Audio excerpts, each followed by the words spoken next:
What's up, guys? Gonna start streaming tournaments. Been a long time. We shouldn't have left you without some poker to step to. $50,000 guaranteed.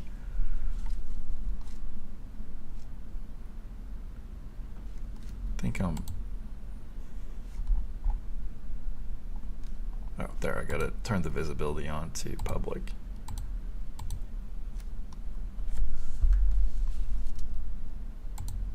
Here we go. $50,000 guaranteed multi-table tournament.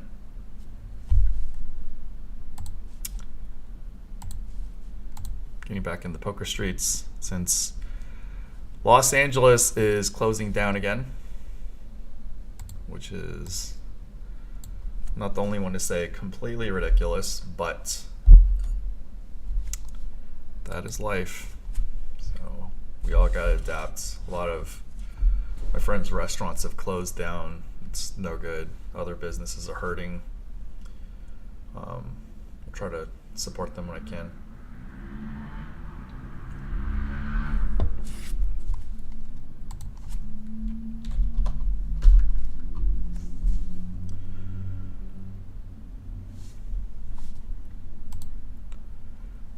It's gonna start in 3 minutes. MTT is gonna start in 3 minutes. There is a little bit of a delay, so I don't get sniped even though it's just tournaments. I asked some people to come on with me, but it was a little short notice. So if you guys watching want to come in the Zoom chat, let me know. I'll try to get you guys in.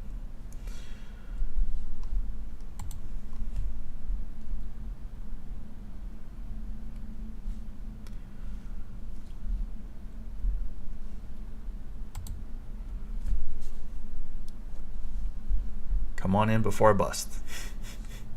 Actually, there might be another MTT too. Might be a lower.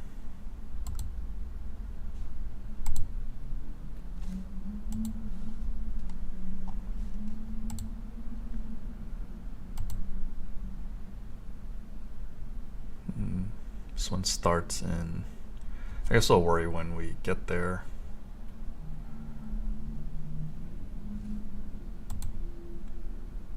Starts in 2 hours.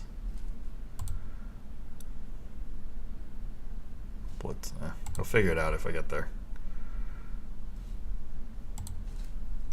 But I hope you guys are doing okay. If you have any questions regarding the LA casinos, Live the Bike, myself, fire away. I'm going to be clicking buttons. I have gotten a lot more multi-table tournament experience during quarantine at probably 15 if not 20x the amount of tournaments I've played.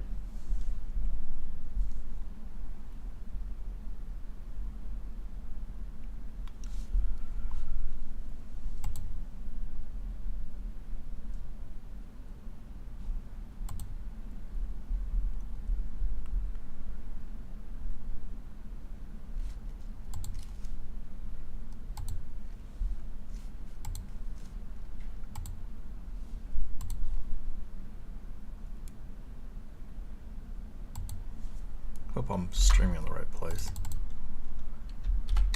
Yeah.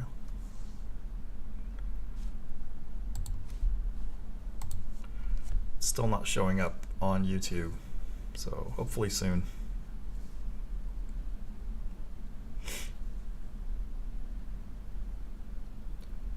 Here we go, we are live. And the MTT has started. Got a little juicy King 7 suited. So this is a deep tournament. I've been mostly, playing and streaming.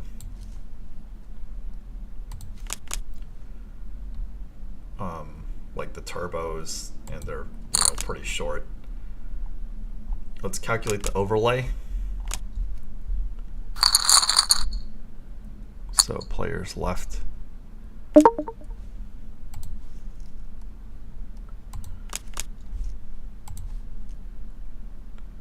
$142.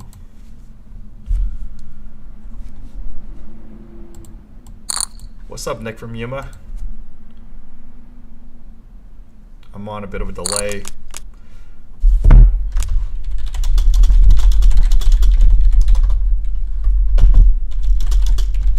gonna ask if he wants to come in.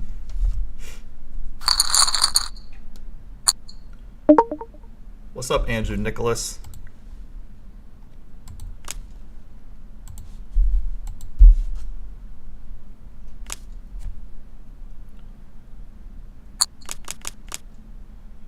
So right now, only 31,000 is an entry.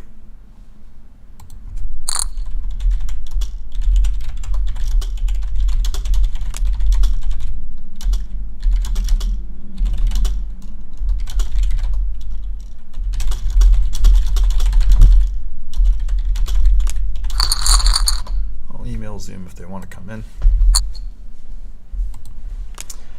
Ace queen off, up 150 players, so you know this overlay is gonna disappear real fast. All right, let's see if Nick from Yuma wants to come in. I'm gonna.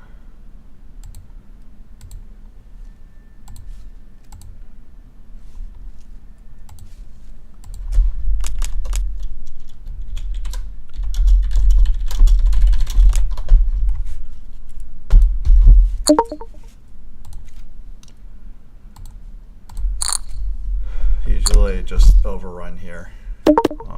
Do have the range advantage, so going to c-bet plus f2 overcards anyway.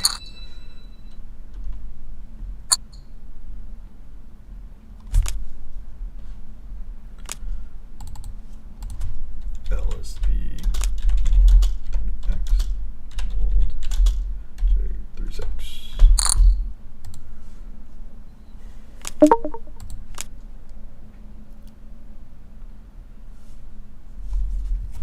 So there's 155 people now. 155 times 218. That's 33,700. So still quite a bit of overlay left in the tournament. Not going to be too optimistic. A lot of these things like fill up really fast because obviously the sites do not want to lose money.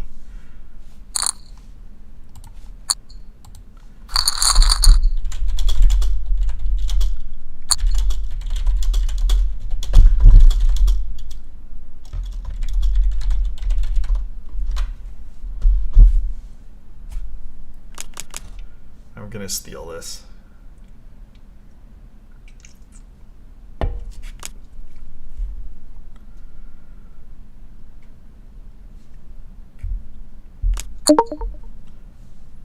After a limp in the cutoff.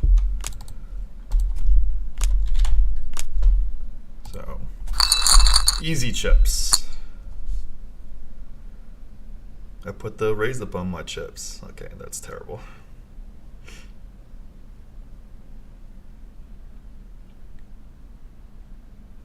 Ooh, maybe I want to change the thumbnail.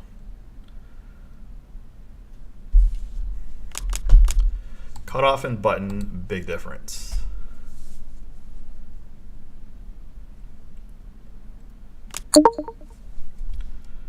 This guy's just like limping.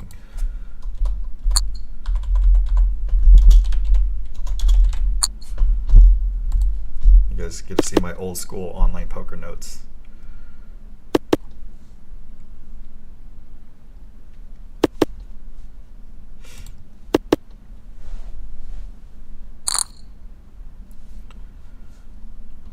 I'm on delay, so I have to ask you guys what's going on in chat.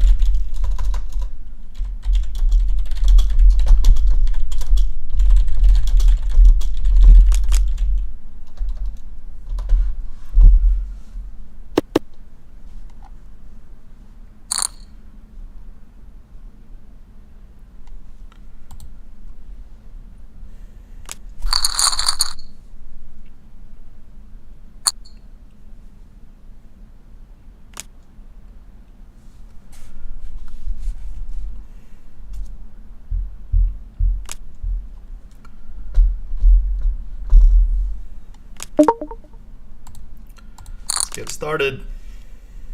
Let's play some poker.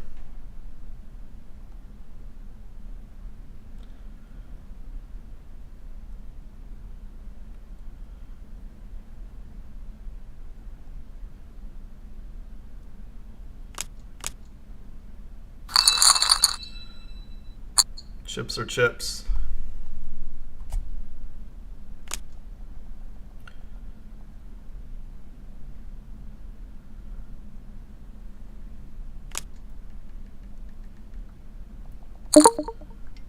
Wow. Limps a lot, Sir limps a lot, then comes out the gates raising.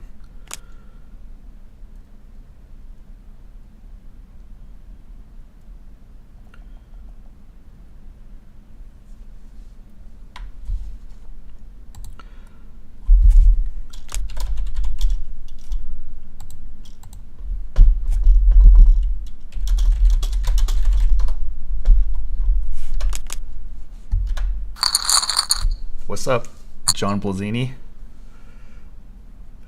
Stream snipers, sure, but it's just like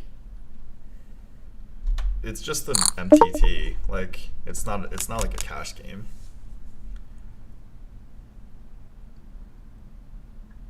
But I mean, I don't know. I feel like the way I play is like relatively known, and I do have the potential to be a wild animal let out of the zoo, so I'm okay.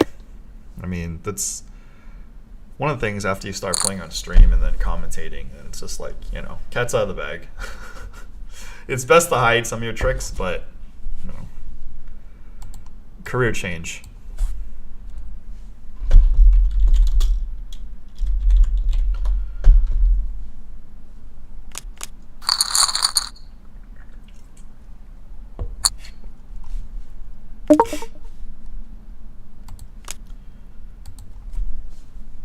It's Dylan Lindy if you want to come in for a bit, and then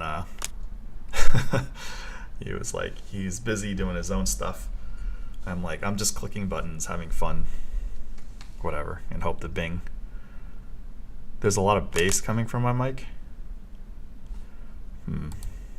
Is it too loud?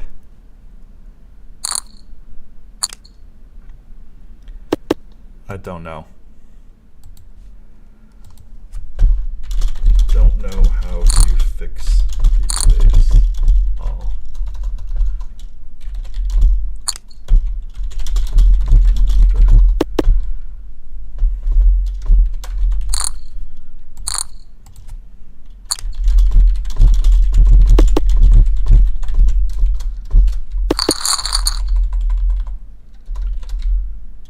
I'm here to answer most. Can't answer everything. Whoa. Queen 7 dominates Queen Deuce.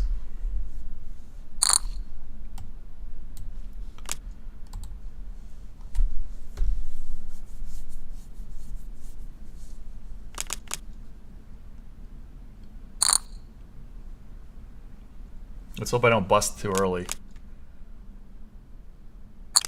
Either you're slinging crack rock or you got a wicked jump shot. Neither.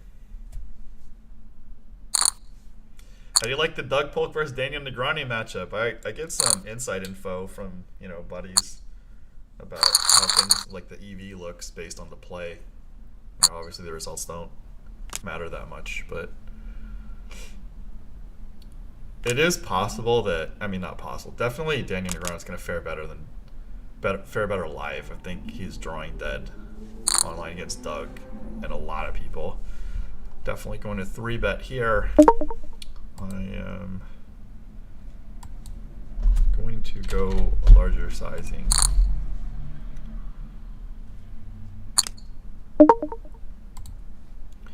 And these MTTs have a range advantage, obviously, with the 3-bet. If he has a piece of that, you know, he's just going to call. I like the larger sizings and MTTs that aren't super high roller bowls just to get value, and makes playing the later streets easier because it compounds the pot, and you can kind of judge whether they're going to fold the turn or fold the river if you keep barreling.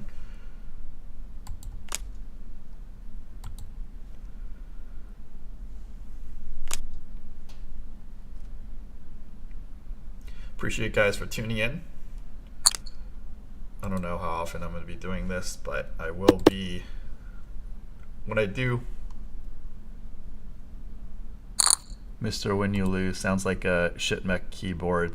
Yeah, it is. It's a pile of trash, but you know, I'm getting back in the mix with everything. Like my mouse is bad. Like everything's bad. Everything's bad. And just like, you know, I'm fixing a lot of stuff in my life. So one by one, appreciate all the feedback. Definitely going to be stealing these stealing the blinds with the King 7 on the button.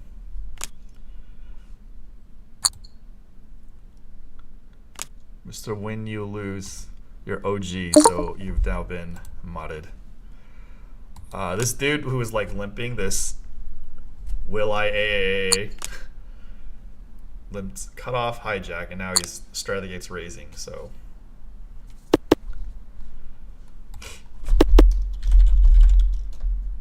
I'm not gonna tell Mr. Win You Lose he's modded just yet, so he's gonna have to stay tuned and listen to the audio. I'm not gonna type it out. Mr. Win You Lose, you have to type something, and you're gonna see you get the wrench.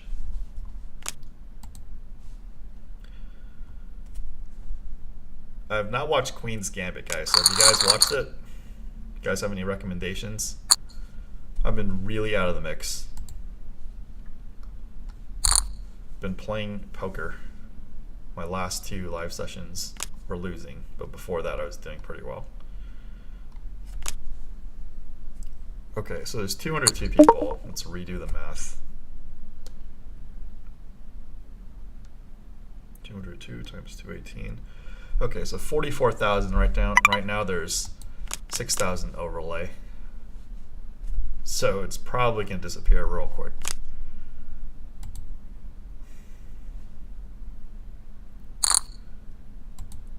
.208 players, so yeah, overlay's going down real fast.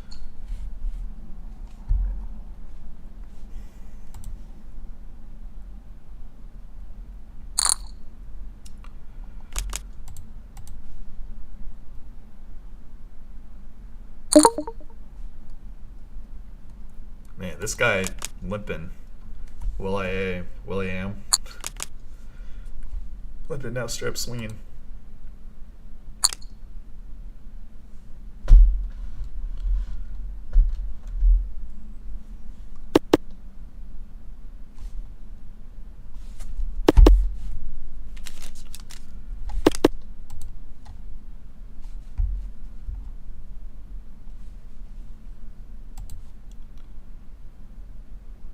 I am by no means an MTT guru, but I have been playing poker for a long time.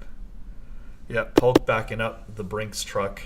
Even when Negroni was winning, like live or, you know, online in the beginning, like I had a lot of DMs just be like, nah man, Doug, he's like not good at all. Doug is like, has this in the bag.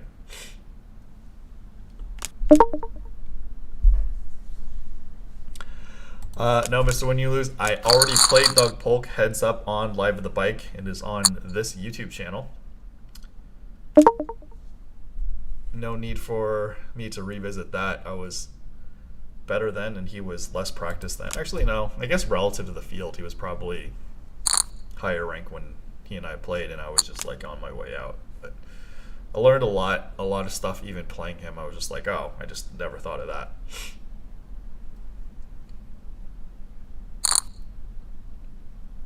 But it's a good experience, you know. Actually, it's, ever since Propium mentioned this, I don't really play Heads Up much because it gets awkward. Like when I have to go, I'm like, dude, I gotta go. And if, you know, I'm killing them, then it's no good. What's up, Mad Benjamin?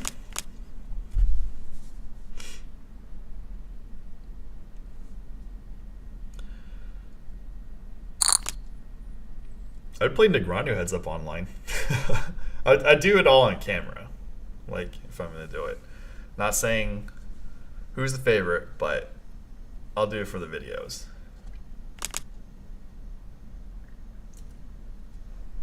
The whole team freaking here. Thank you guys for tuning in. I'll be dropping the not so secret secrets. Oh man, there's 216. 216 times 218. We're at 47K, so it looks like there's gonna be no overlay considering the late regs. 224, yeah, no more overlay. The note I have on AA is limps small blind call 3x fold to J63 limp, then fold it to my PFR ISO. So this is like the bad thing about being sniped is if people figure out who I am, I do have a lot of blind versus blind tricks, which whatever. Not gonna, you know. It is what it is. Career change. I'm not playing for my life anymore. Yep, OGs. Mad Benjamin, Nick from Yuma, Mr. When You Lose, OG Live at the Bike. All the OGs. And Poker Sesh Luminaries. If you're a Poker Sesh Luminary, you get legacied in as well. I'm getting way too many odds. I'll try to play post flop. I want to know what these min raise. This min raise is.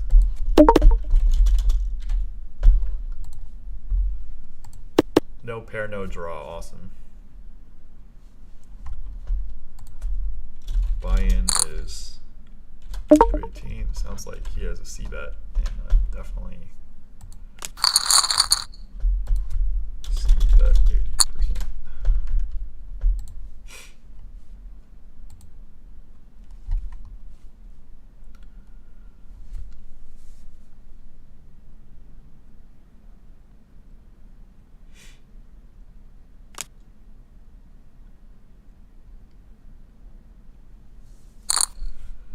If I knew what I know now, even if I were a lesser player, I would have played more televised MTT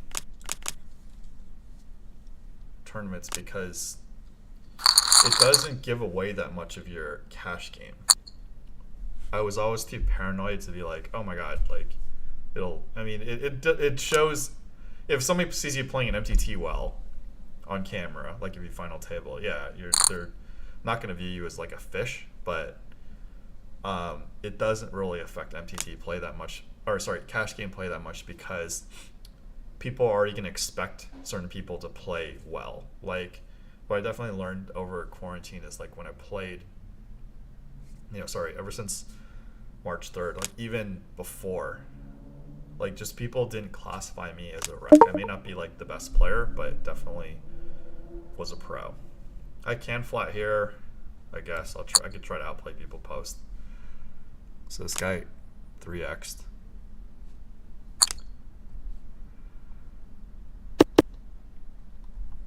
So I have 3 to flush. If he c-bets, I'm going to try to raise.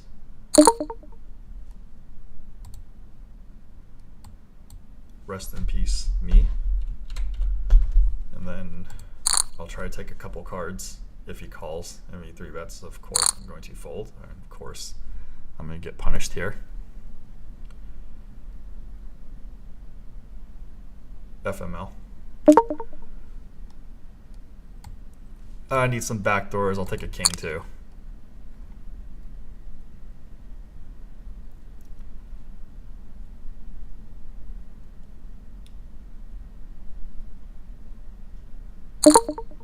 Yeah, I'll give it up. Okay. No more punting, guys. No more punting. That was a big surprise. Round and round. Round we go. I did not see the latest Rampage vlog from the bike. If there was a vlog, you all saw it.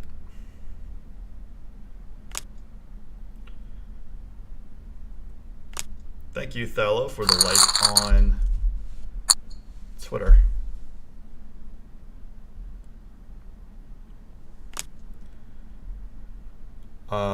Yeah, I know a couple of Justin, I think his last name starts with E. It's 4x.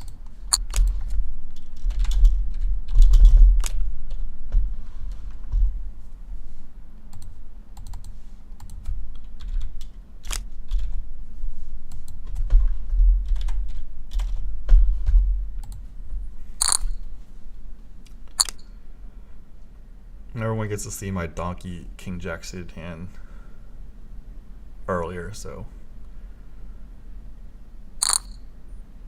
have that in the arsenal to joke raise.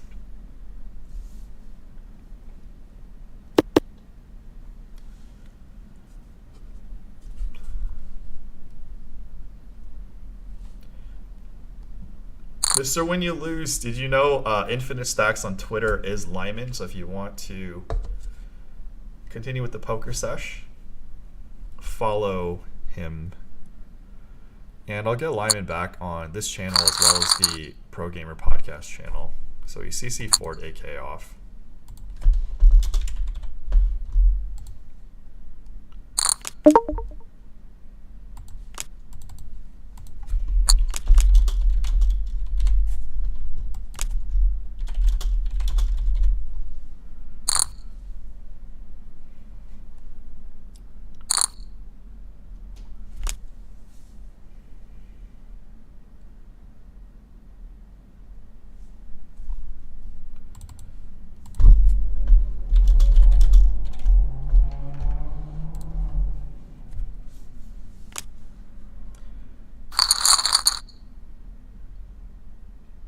I know Ethan from Mission Impossible. Shout out to Rampage Poker. Shout out to the min raised. I'm gonna be a wuss and fold ace jack. I'm gonna stop playing like donkeyish because this guy he was like limping late position and then firing raises, so better to fold ace jack off there. Thank you guys for tuning into the stream.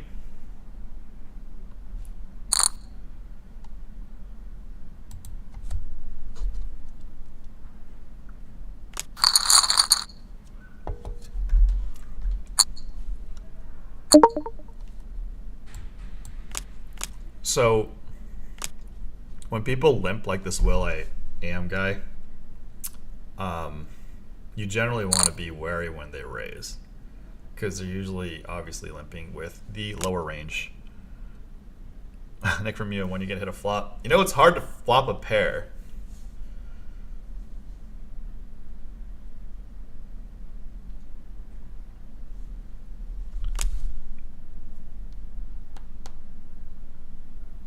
Give me some thumbs up, guys.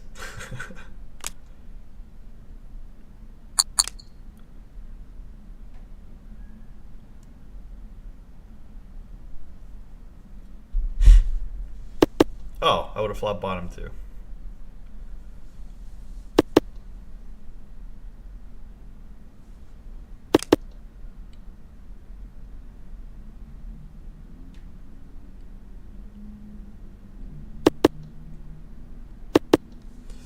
Mad Benjamin, I think that he might have flopped the set in the one where the ace turned. I mean, he did call a bet raise and he min raised. So no, he didn't necessarily have an ace. Like, if I turn like a king or jack, I may not even be happy with it. I was honestly, trying to luck sack a spade and just like get runner spades and stack him.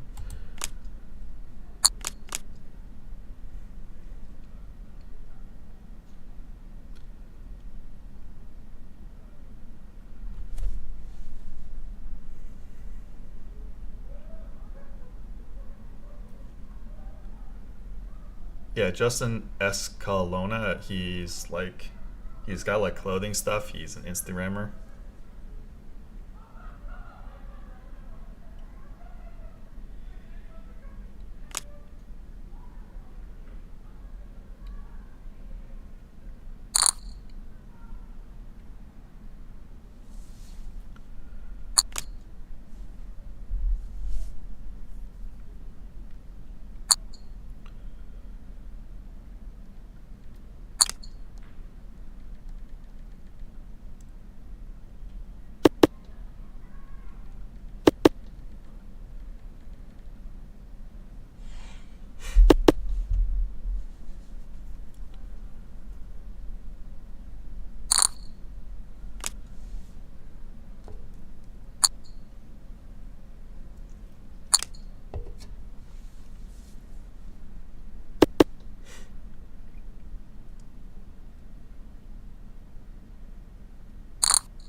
What city are you guys from?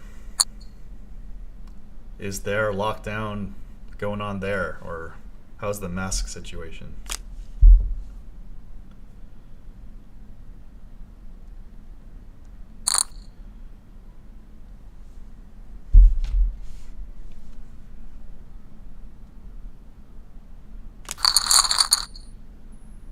Mr. When You Lose, I had a sesh with Lyman on another one of my channels. So I have so many channels, but like they're different subject matters. I'm gonna paste the link.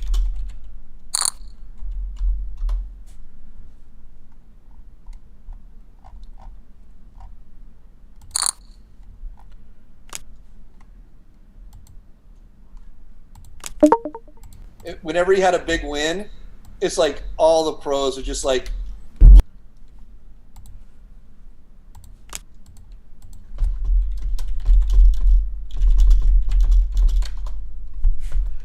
If you guys snoop around too, there's like hidden stuff with you know, me and some VIPs. Shout out to the Wino Poker 8-6 suited.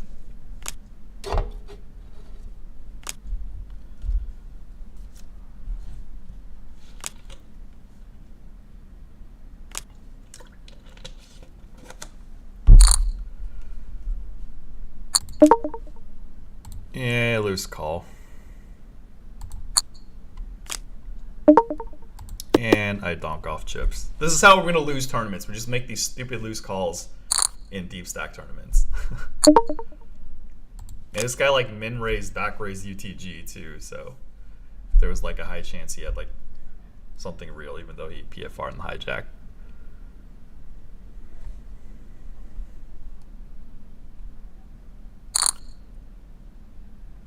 Looks like this is all for value, so I'm guessing he has like king queen minimum.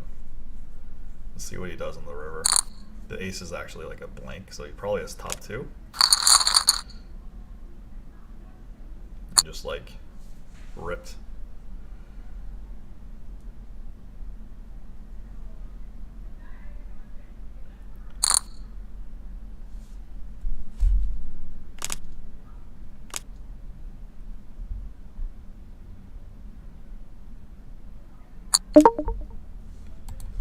Let's see, 240 people. Okay, no more screwing around. Like we're gonna tighten up. Like we already messed up our chances when we loosened up. 240 people. That was 218. So it's 52,320. So there's no overlay. It's all about the Benjamins. What? They've been playing that song like quite a bit in the arenas I've been in.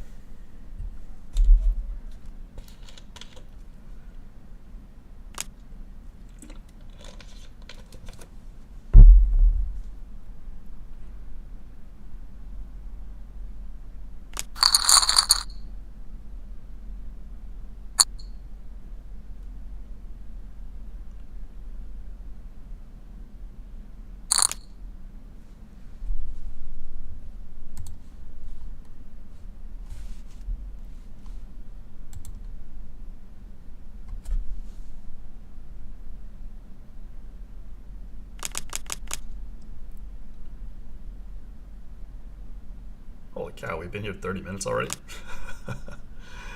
Thanks for sticking around, guys.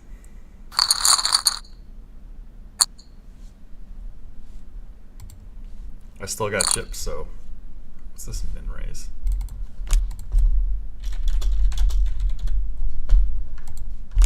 Honestly, I'm gonna net fold here because this guy's not that active.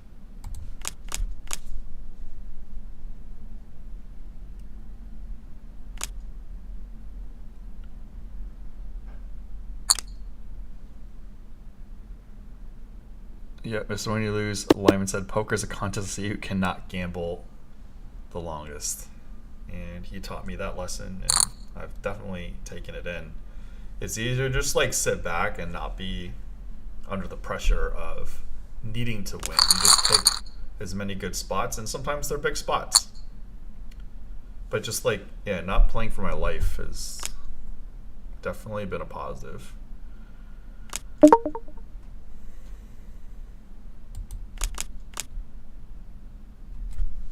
Mad Benjamin says, roughly Phoenix.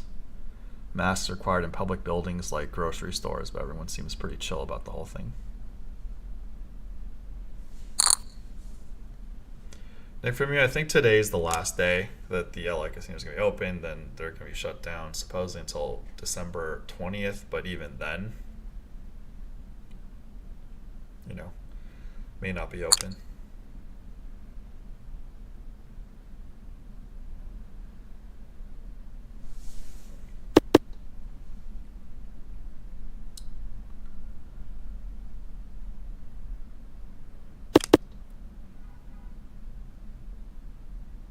Hold cards, yeah.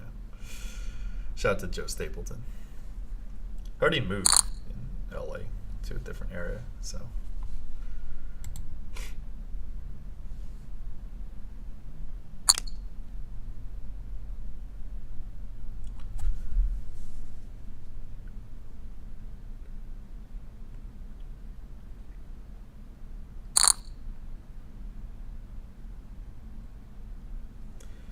Connection, excellent. That's what we need for the ITM. 45th place.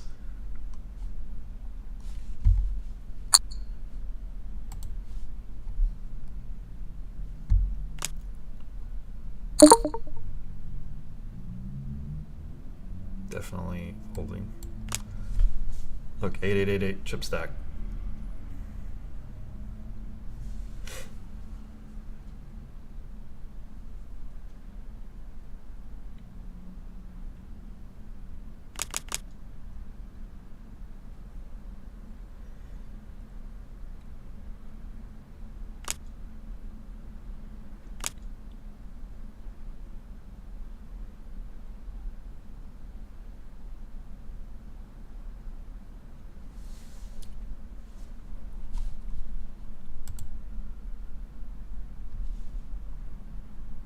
So when I had Dylan Lindy on the Pokecraft podcast, I didn't know he won a 5 Diamond Classic. So I was like, whoa, just kidding. He's got all these like accolades. I'm pretty, what was the term? Pretty flattered that a lot of like high profile guests have come on the show to do a podcast with me.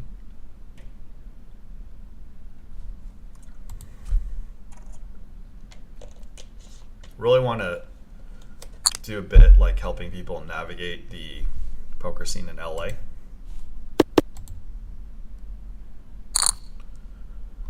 Like after you do No Limit Hold'em, what are your options? Because there are a lot of them.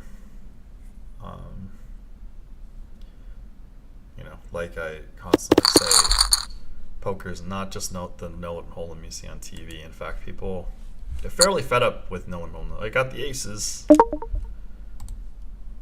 Gonna time out a little. Then 3x.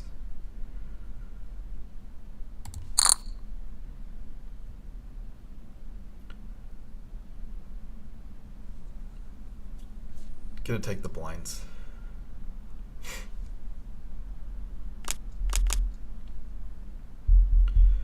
When you have aces, it's hard for other people to have things. Give me the blinds.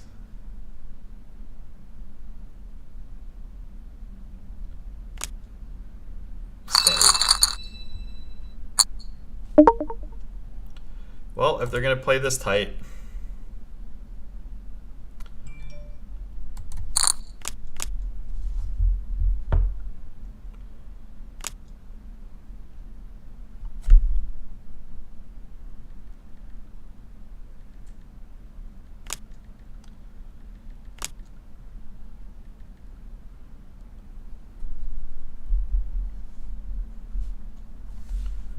if you see the tables playing tighter now that the blinds went up to 5,100, then you could start being more liberal. I'm sure it's not rocket science. Obviously going to c-bet this.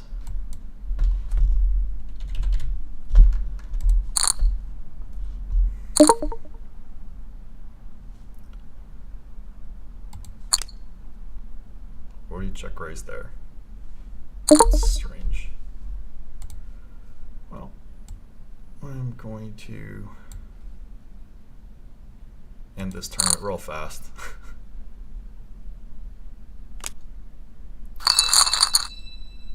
King, queen for the win.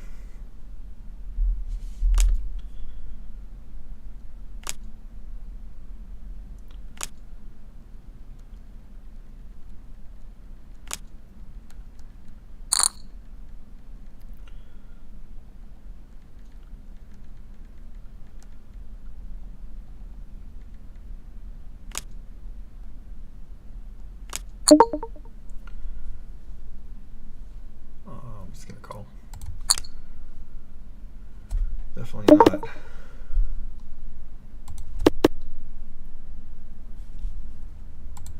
What's up, the dude?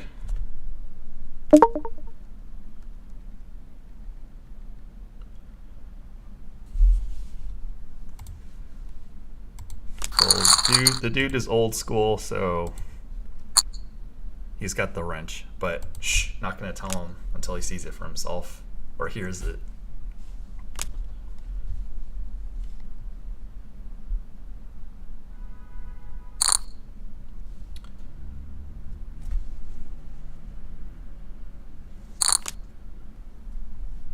A lot of action.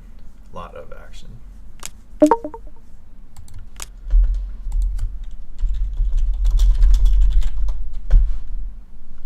What's up, Corey Scrivens? Whew, what's the best site to play poker for cash if you live in Southern Cali? So, you know, Global's not the best action, but it's the most quote-quote legal site. So that's why I'm on. Like, other places have a lot of action. Like, but there's just, you know, it's just riskier. I mean, a lot of people I know play on ACR and Ignition.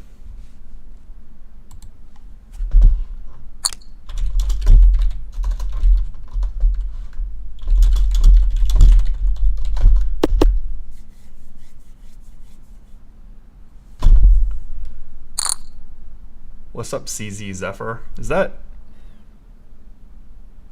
CZ Zephyr? Is that, are you one of the OG guys? Guys, if you're OG, just say it in the chat, because you get special privileges.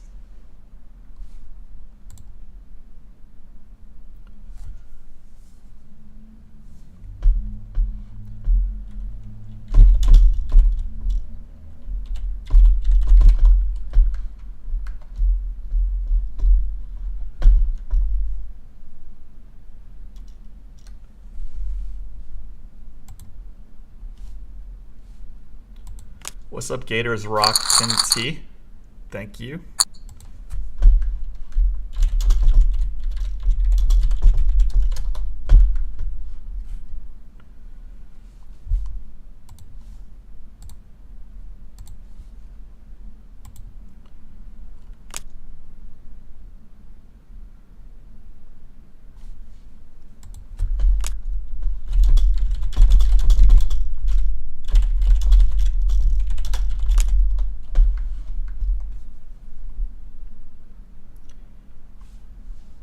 Wisco Inferno.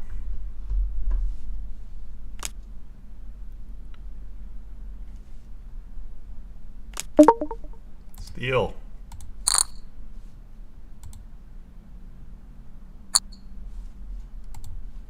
No steal. Oh, he CC'd AK, so I'm not gonna see bet this. Ah, shit. It's 8-8 deuce. Shit.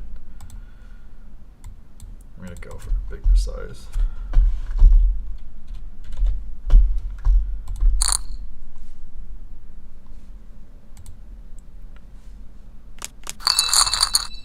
$10-4 is good.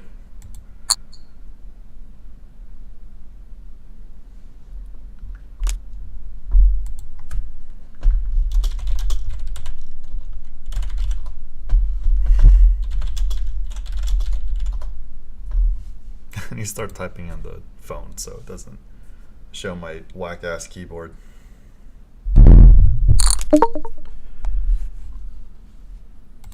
Just freaking min raise guy. If I pick up a real hand against this autograph, I've played with this autograph guy. He was okay. I remember. I don't know why you min raise, I guess. I don't know. Everyone's got a different strat.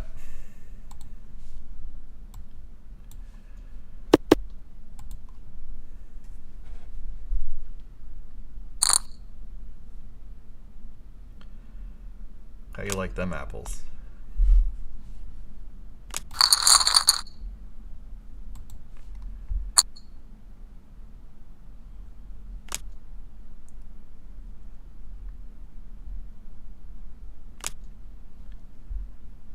Not gonna overdo it with the overrun.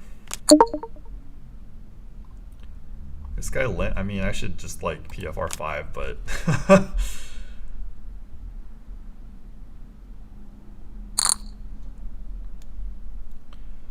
I got 2 screens working, so I get to see what you guys see, and I can chat live. So.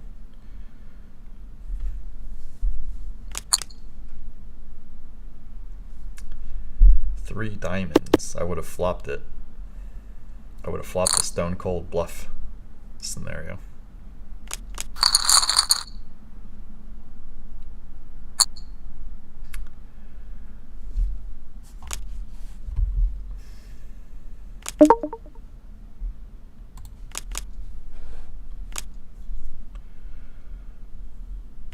Table's definitely tightish, so I might try to be a wild animal later.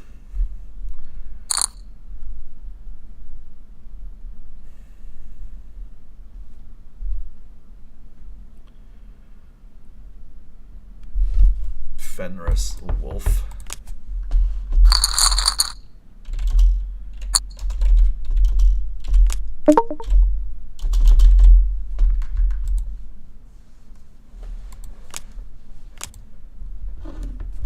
Today's sample fact, Wayne types 97 words per minute. I wish.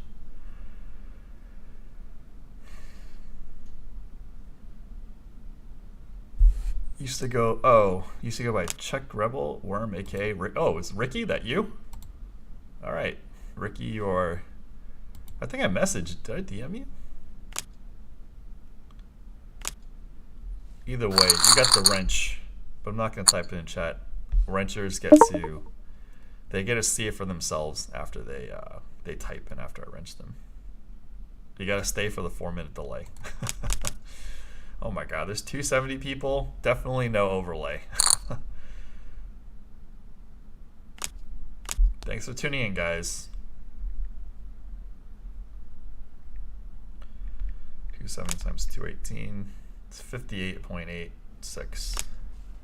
What's first prize? First prize going up now. Going back up.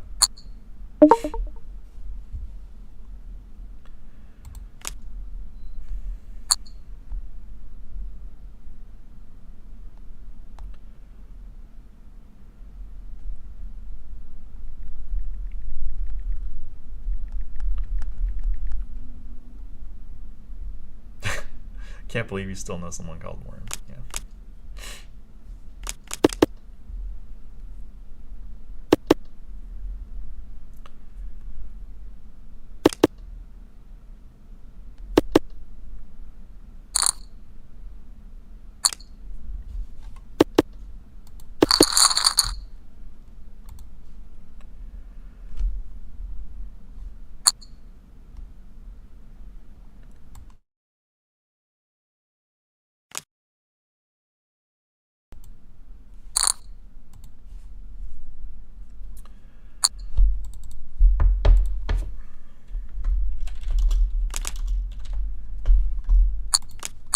I can't help myself. Just getting like 9.5 to 1 with the 3-9 off.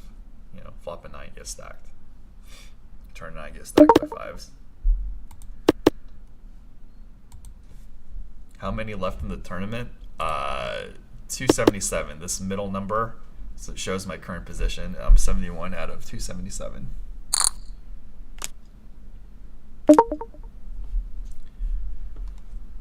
So he flatted, so I'm guessing he just has a jack with a kicker. That means my 9 and 3 are clean. And that's not going to do it for me.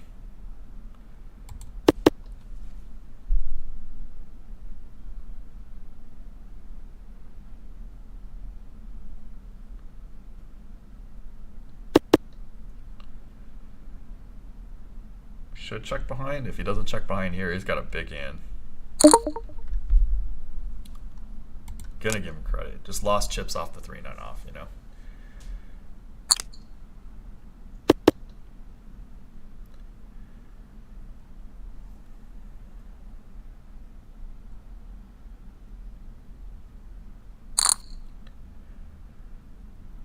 It's going all in. It's got the queen 10. Or nope. Oh wow, rivered it. Brutal. So he semi-bluffed the flop.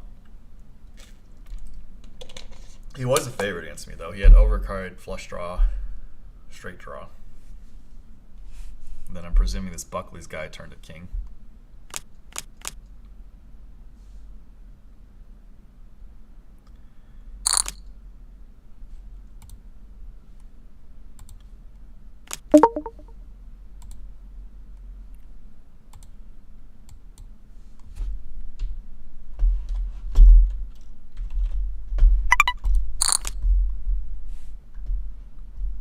$900.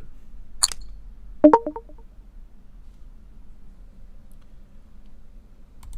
think I'm going up here.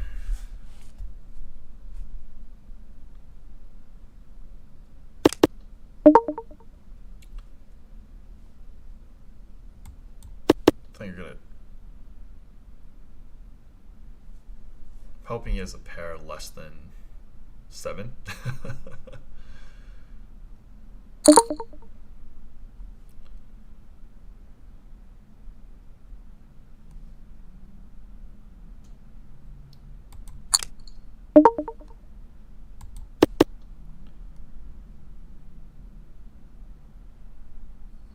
We got double-digit viewers. Sick.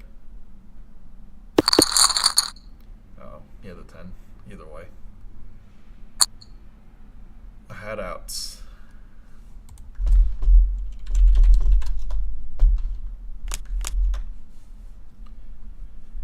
I'm getting wrecked.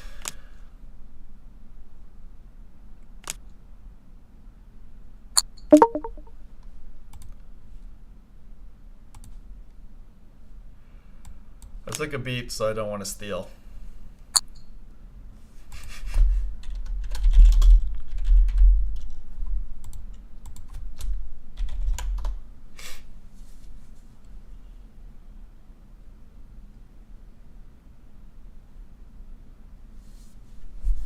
Somebody left, so no double-digit viewers.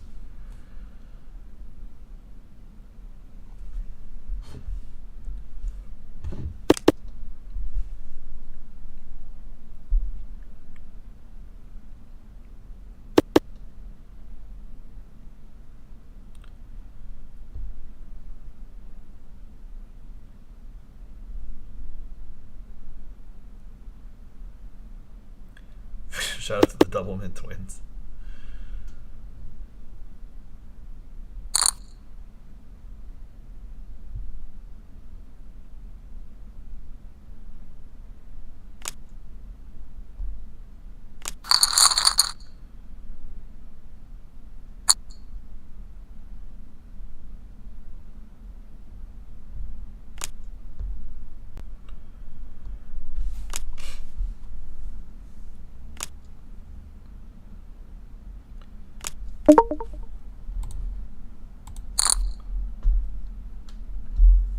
You're welcome, the dude.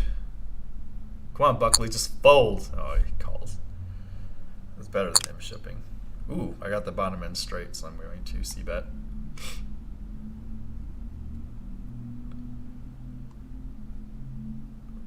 Really need 8-9 to fold.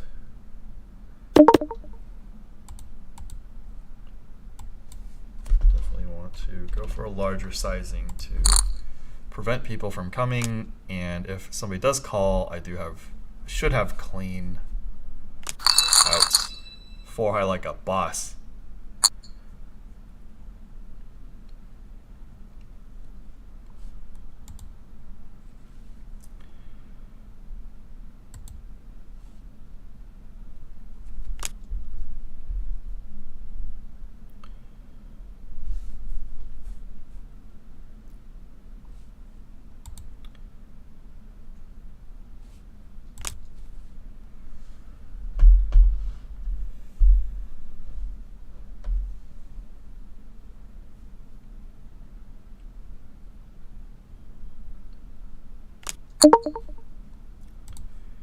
Well, fairly happy Will.i.am limped versus raised.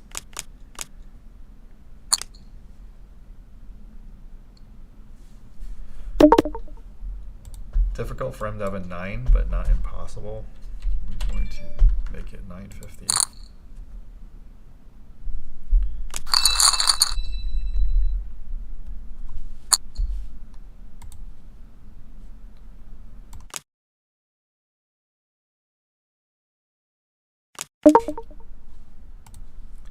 Shout out to the Wino Poker.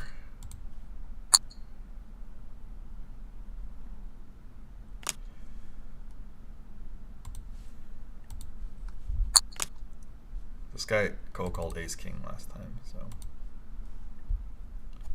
good note to have. Ooh, good, favorable flop.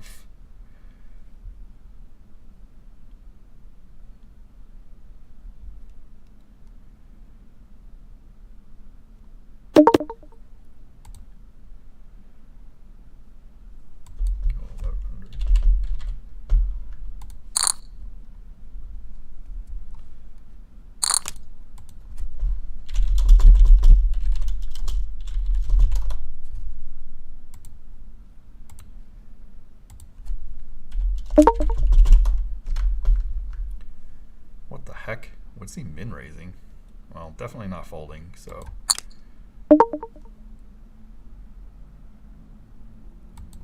Might have an overpair like 8 spades. Holy cow.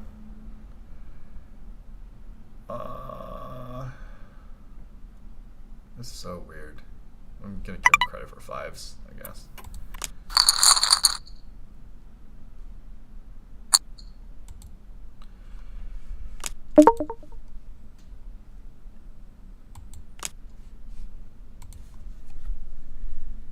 Shout out to Amazing Abby 25, long time Live the Bike viewer and sub.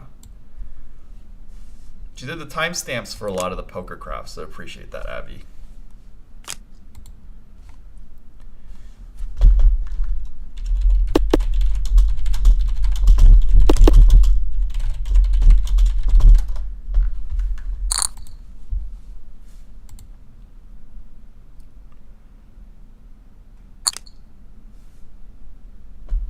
She did Andy's and Maria's and like a couple others, I think. Killing Meekins, maybe.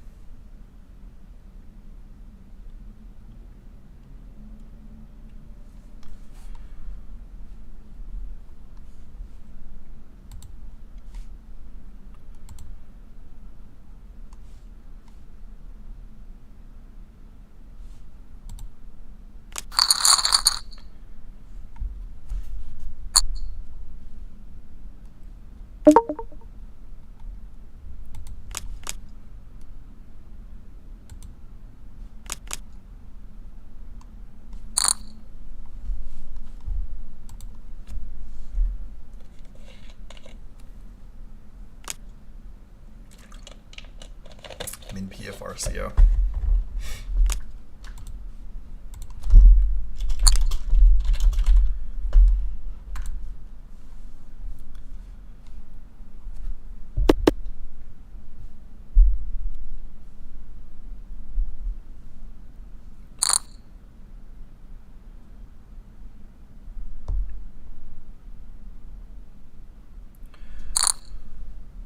All right, all the LA casinos are officially closing down after today until supposedly December 20th.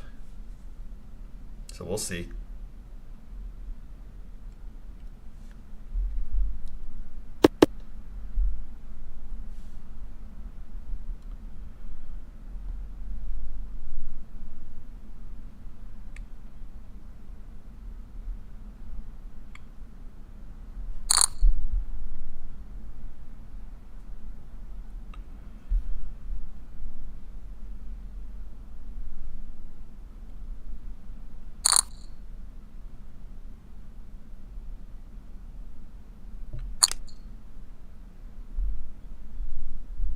I missed my nut flush draw.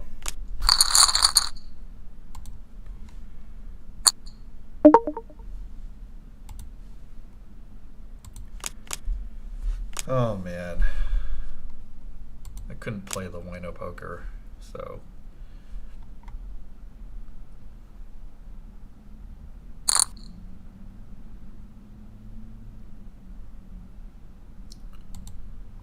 So barfed up chips.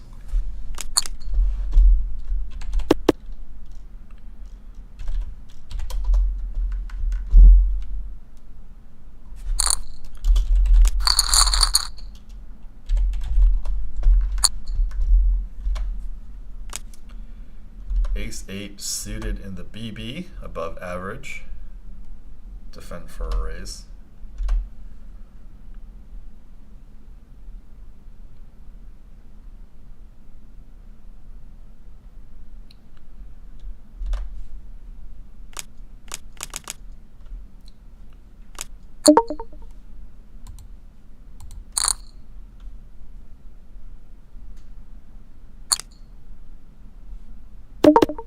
Way ahead, way behind. Check.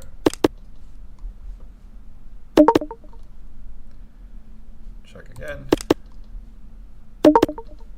Check. Oh my god. The river the 10. I guess I should have bet the turn.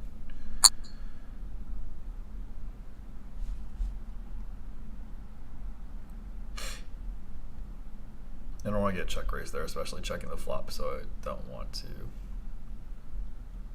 Didn't want to bet the turn.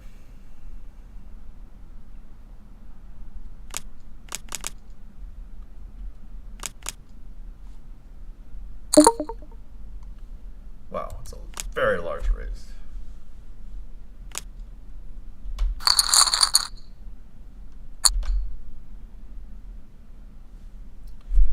Cannot steal when he's this short. He's liable to ship.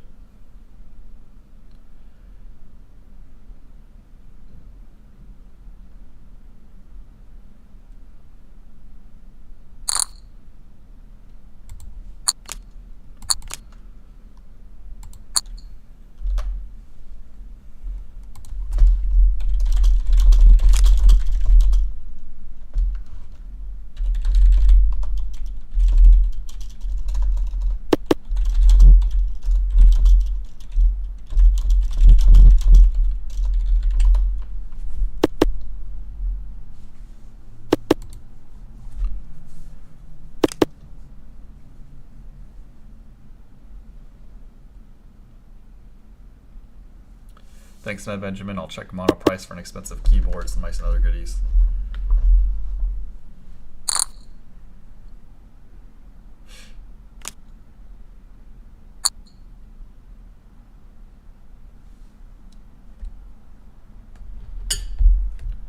Mice. Mouses, mice.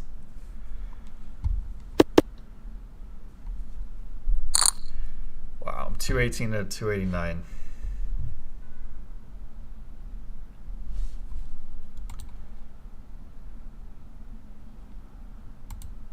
And we're on break, it looks like.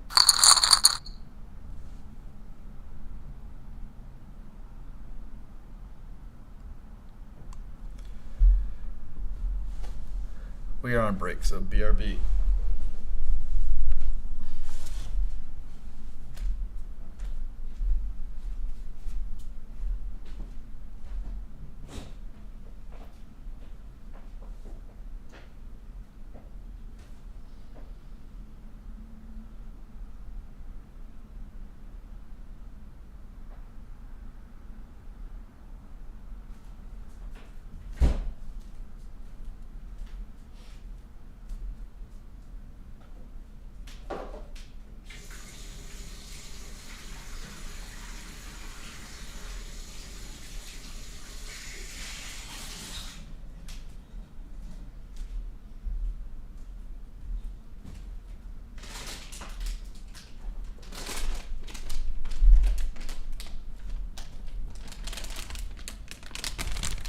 All right, you guys leave.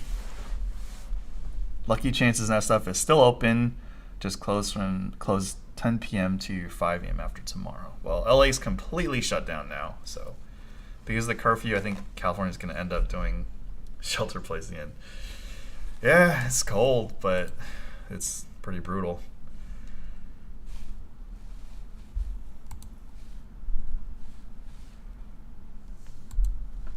Stock up in toilet paper and frozen pizza today. Isn't that Benji? Yeah. I've been at it for an hour already. Gordettos, guys. Gordettos.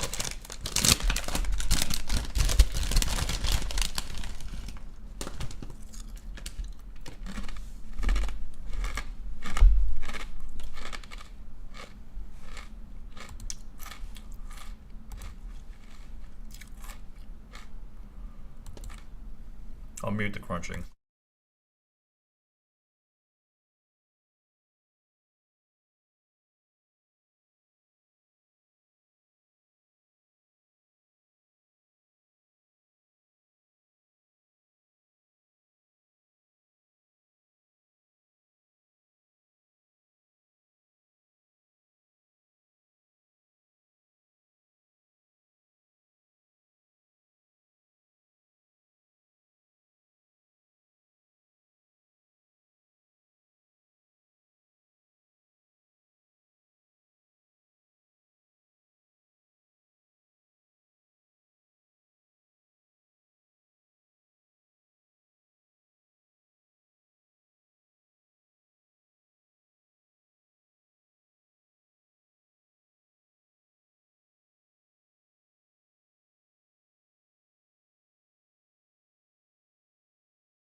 Okay, no more crunching. Thanks for likes, guys. Thanks for sticking around. Hope we can keep up the double digits. I should toggle between this and Hearthstone. Almost legend again.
Less than 30 seconds.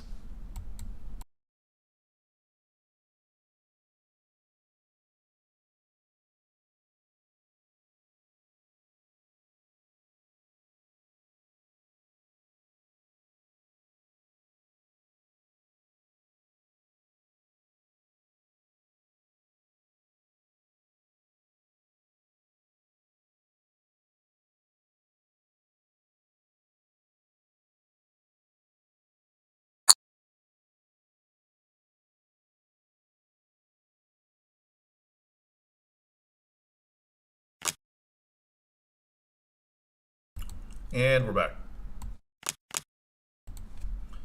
And we have the nuts. This was from the March quarantine when we thought, stuff's gonna shut down. I don't want Buckley shipping on me, so I'm out.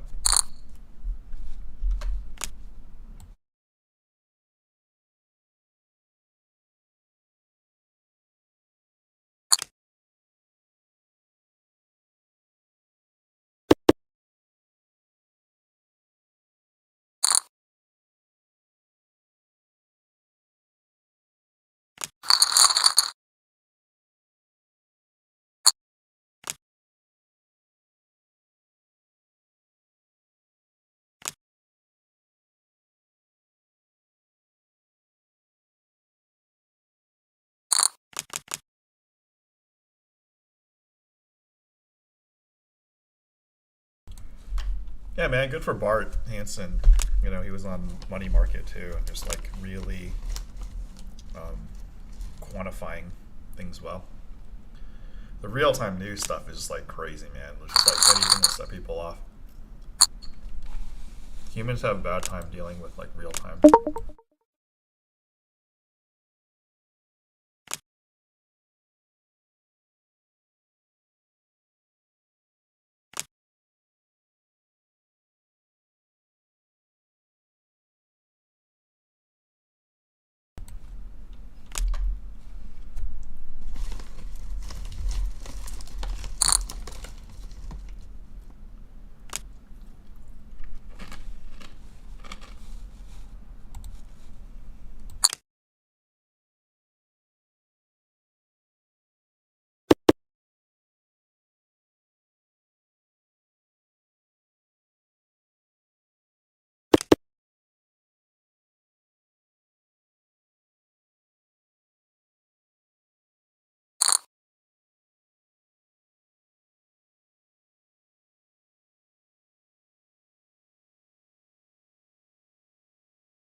I don't even know what's shut down. Let's read what's shut down in LA.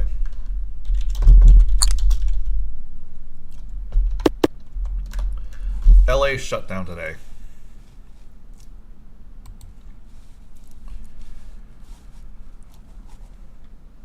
Citing a recent spike in COVID-19 cases, hospitalization, and deaths, LA County health officials issued another safer at home order effective Monday. While less stringent than the one issued in March, the directive will be the strictest in California.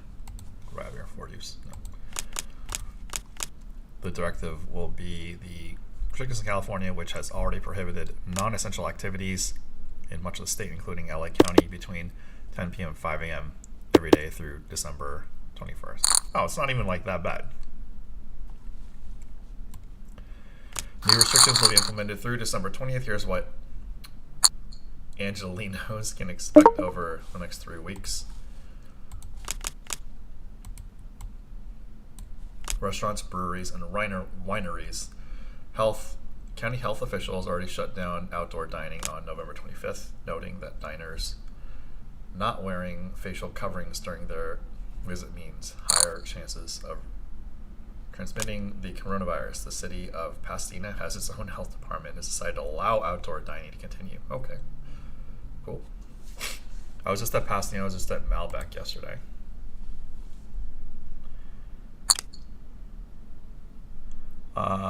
We want to hear the crunch? Okay, here's the crunch, guys. Food vendors with health permits can sell meals for takeout or delivery, but no tables and chairs.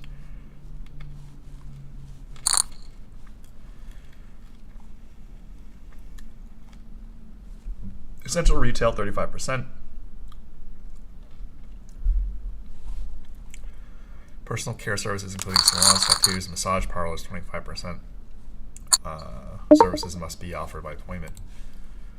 Full queen jack. Only, and those that require removing facial coverings are not allowed. Libraries, 20%. Fitness centers operating outdoors, 50%. Patrons may not remove facial coverings during exercise except once something. Wow, that's brutal. Museum, galleries, zoos, aquariums, botanical gardens operating outdoors, 50%. Mini golf, batting cages, and go-kart racing operating is 50%. Card rooms will have to close. Woof.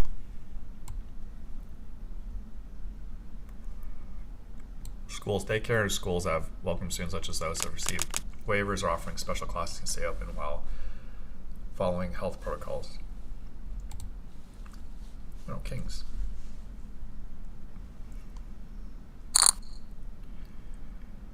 You might have a real hand here.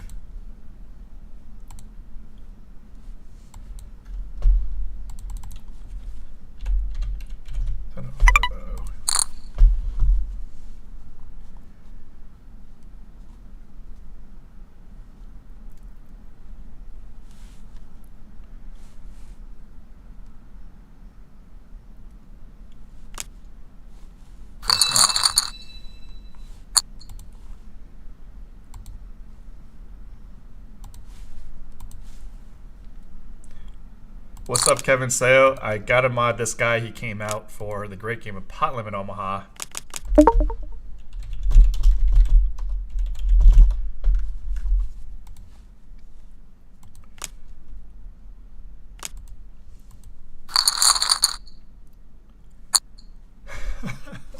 Okay, you guys want to hear the crunch? Here's the crunch.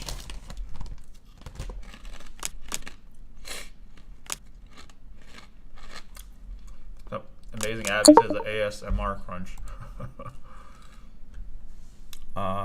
If Buckley wasn't short, I would ISO this guy.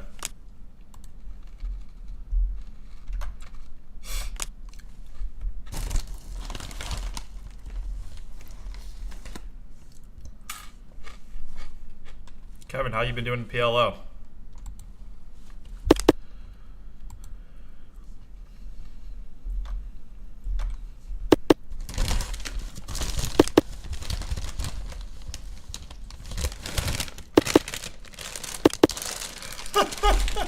Kevin, don't blame me, man. Don't incriminate me.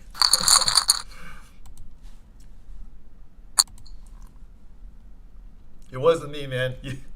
You came out here free will. I would tell you to come on the stream.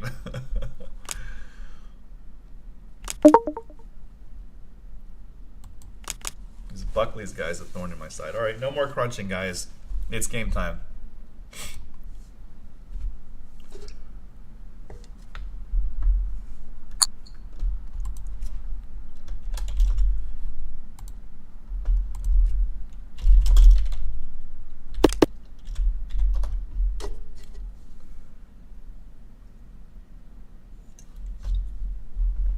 Living that vlogger life.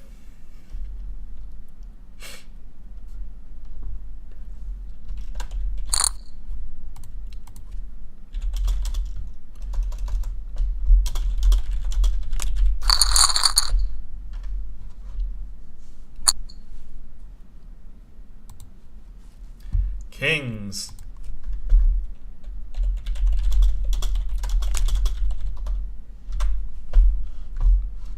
I guess I'll message Ethan. I think we follow each other now. Whoa.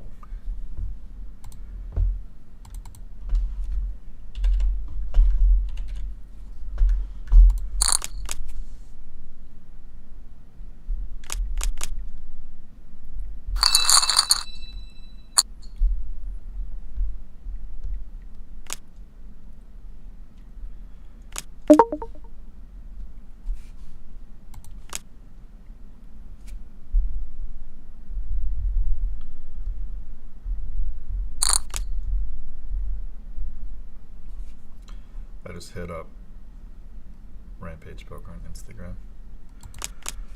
On the plus side, one of my favorite sushi places is now back in delivery. Sushi boat place I never delivered before. Nice, Abby. What's up, Derek Daddio? Thank you. And boom, you got the wrench, but you gotta slow roll you. And you'll see it in 4 minutes, unless you type again. That's the trick.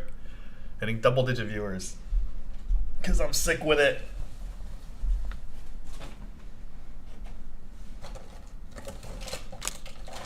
SF just opens. This sick Ferris wheel in Golden Gate Park, it's been open 2 weeks and it's now closed. King, queen, suited. Let me get 400. I'm running low on chips.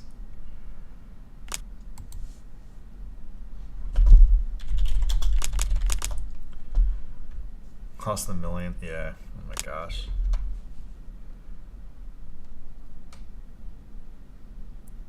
So many companies is like put in money, even the bike, is like commerce is just like crushing it too.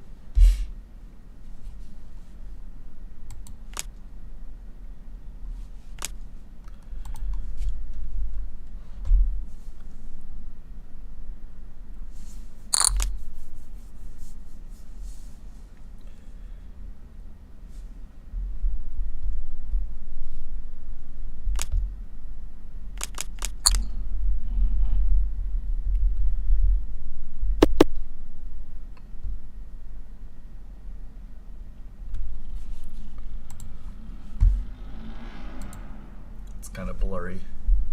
Kevin says it's Wayne. I lost like 10 bullets at 300 playing 510 PL last night until 1 p.m. and then today ran up 304k the night after both days. Aces all in pre. We broke my night. Yeah, aces and PLO. Brutal.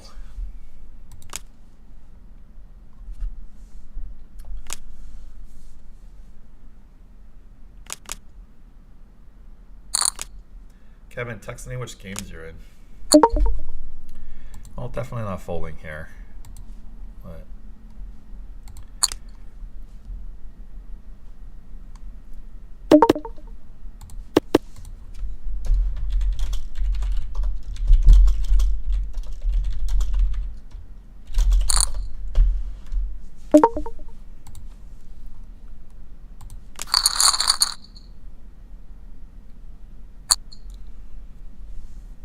you did PFR.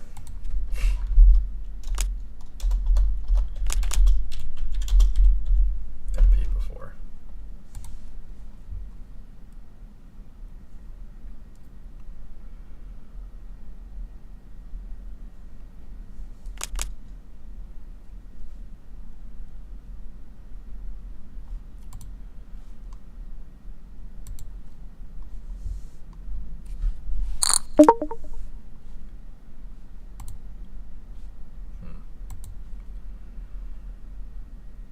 He downsized last time too and folded.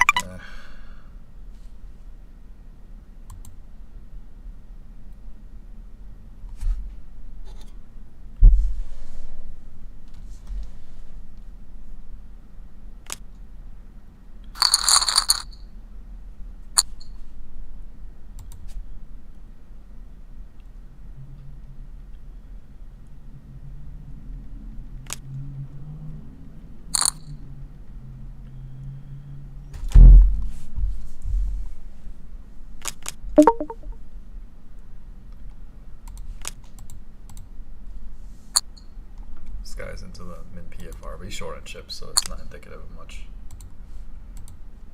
I flopped it.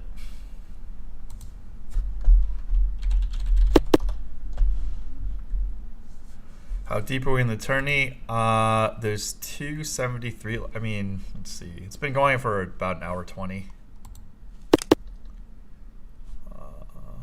332 entrants and 272 left. So let's do a little math on how much it is and how bad tourneys are. 332 times 218. Oops. 332 times 218. So 72,376 is put in the pool. And of course, the 9% tax is brutal. We need at least 54th place to get in the money. Man, this like Buckley short stack is so brutal. This like can't do anything.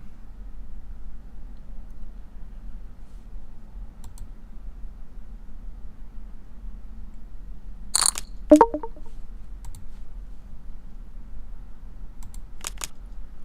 really want to 3-bet this dude like eventually, but it's such a brutal spot having Buckley's behind.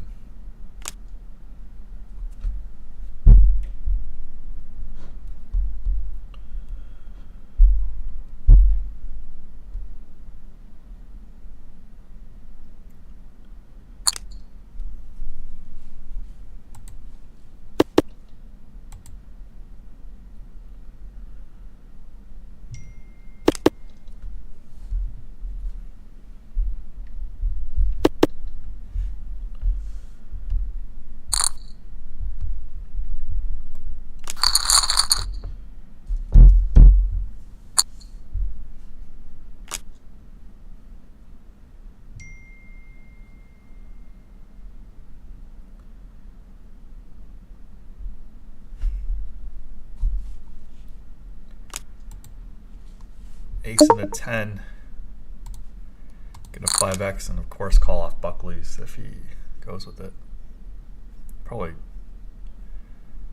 GTOH too.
People are busting out.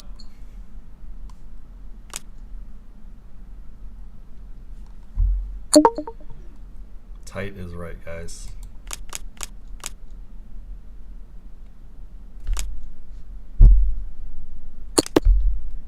Oh my god, of course. Just to needle me.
King Deuce. Matt Benjamin.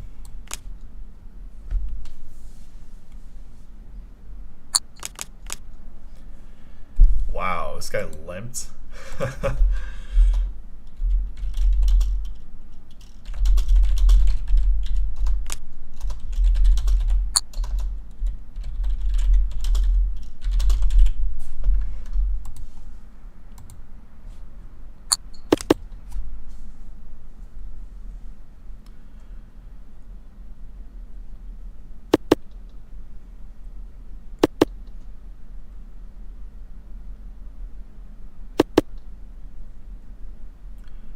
Do you limp ace king?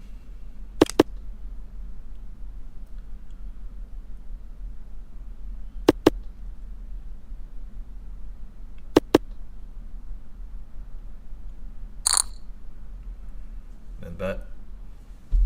Overpair. Kings. Aces.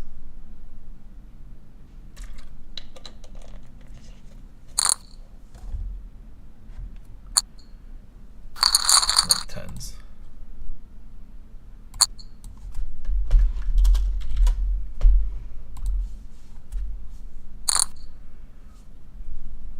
How many big blinds do we have? We're quite a bit.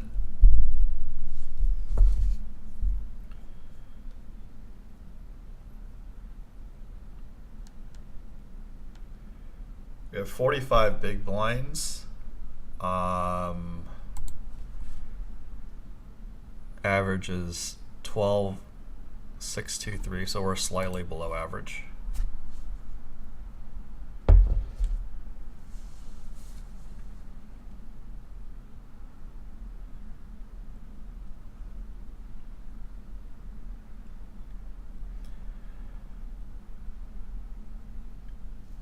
Oh, we're on break? Oh no, he's just timing out. I was like, that was fast.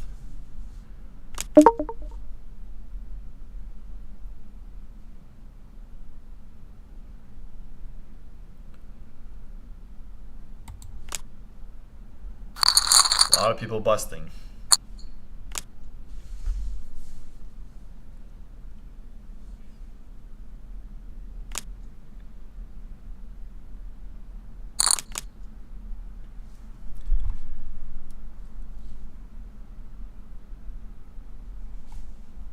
What hand do you guys see?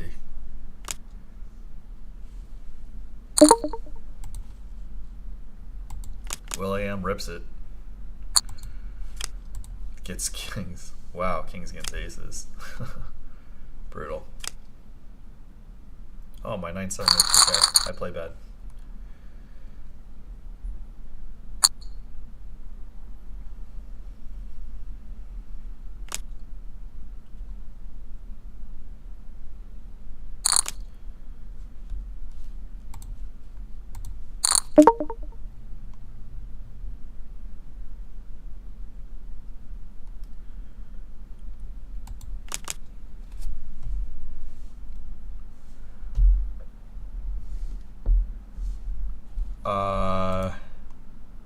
You guys can't see the cards, Derek Daddio.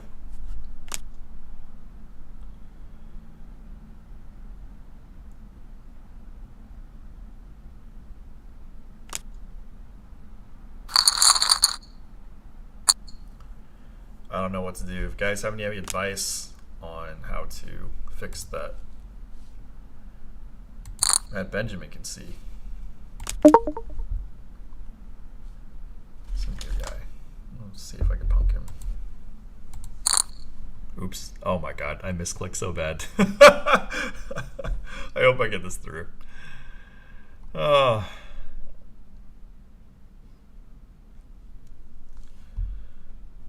On too many tools. Let's hope he just flats like a c-bet and take it.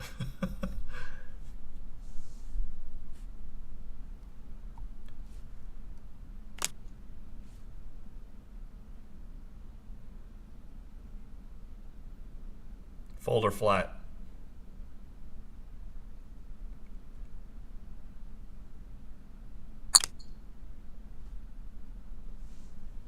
You discourage continuation, so.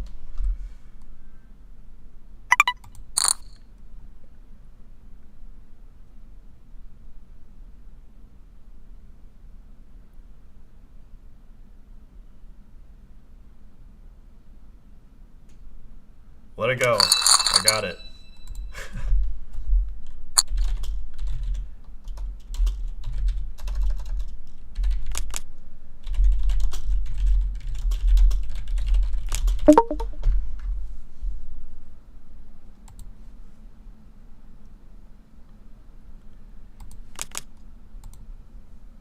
Derek Daddio says Wayne Lex made $350 a sub from Twitch per month, and he has 4K subs. I don't know if there's money like that from streaming. I can't imagine what the Fortnite players are making. Yeah, but like Lex has done so much work, and he's like so in the community. Like, basically, I work. Like, I do work for Live of the Bike. I don't really have much of a personal brand. I'm gonna try to develop it for a bit because I got some stuff going on, but. Yeah, I mean, some people like specialize in different things, so. I definitely got, some stuff going on. I gotta choose how I spend my time, like corrupting Kevin Sayo, getting him to play the great game of Pot Limit on Wild Live.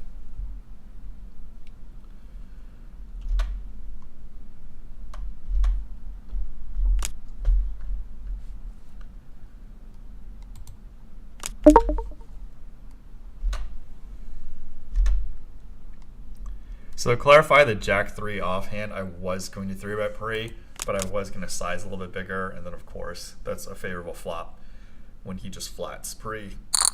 He either has overcards or like, you know, mid pair. So C-bet should take it, but you need to make the C-bets believable. Like, I know a lot of game theory had down bets, like I don't know, 30% or 40% on paired boards, depending on the texture, or depending on the, you know, if they're connected or how high the paired board is. That's great and all if you're playing against like wizards, but in these scenarios, you need to make your bet sizes look like believable to your opponent for what you're representing. And remember, you can't control your opponent.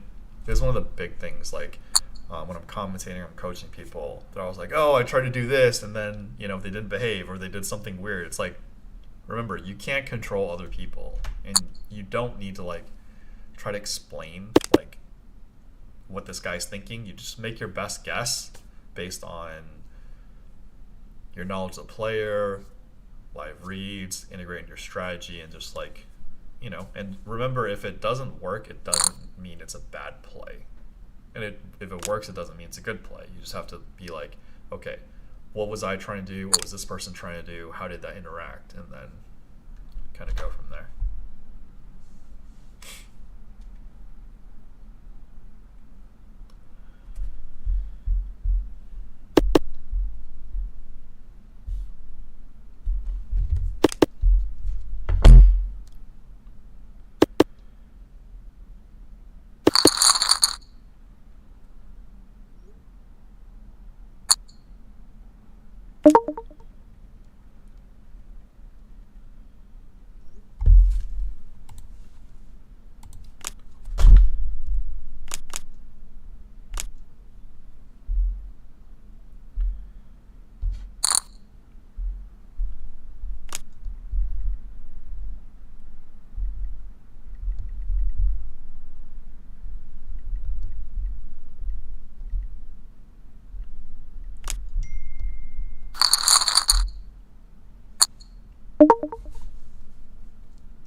Too early for this.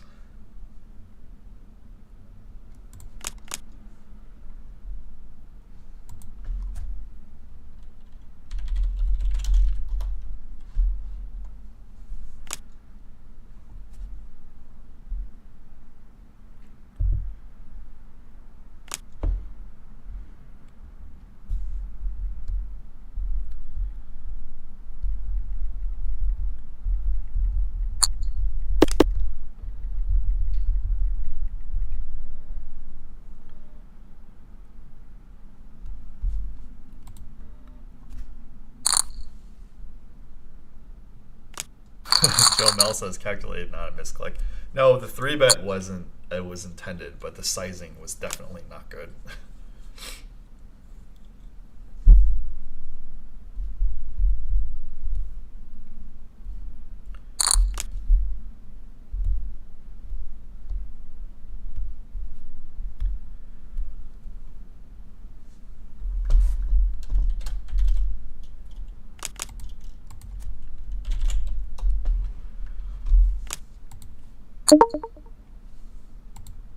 No, no.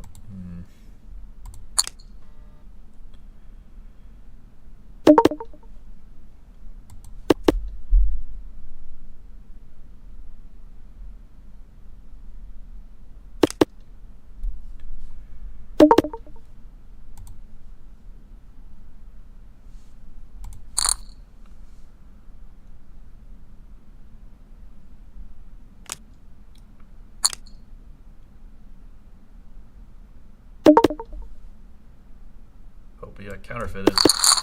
Nope. Was not dead.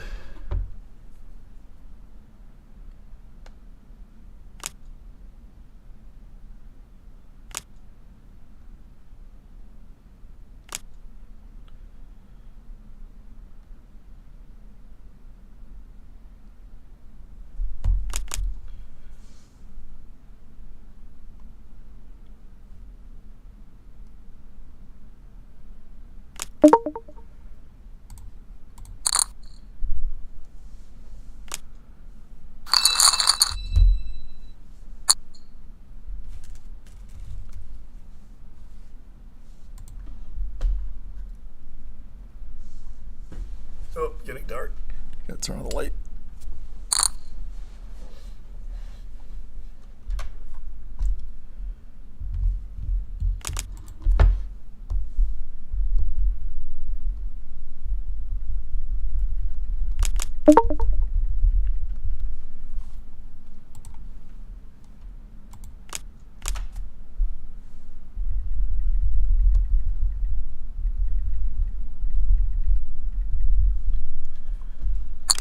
And you guys, any of you chat pros want to come on Zoom? Kevin, if you want to come on again.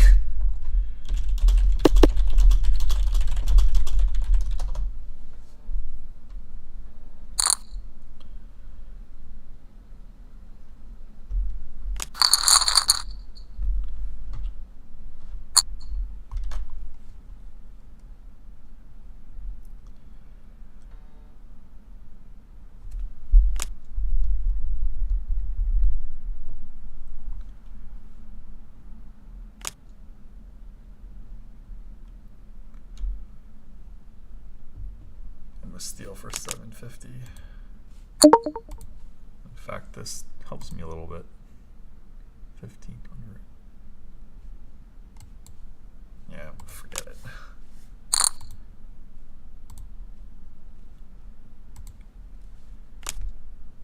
All right, Nick Stonington wants to come on.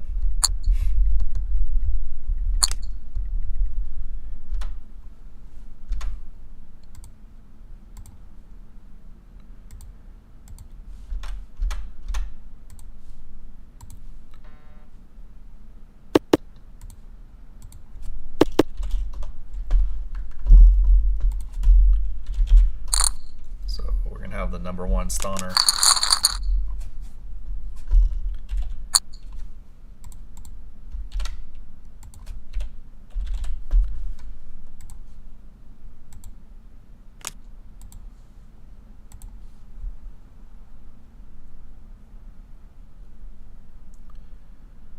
Gonna go to town with the King 5.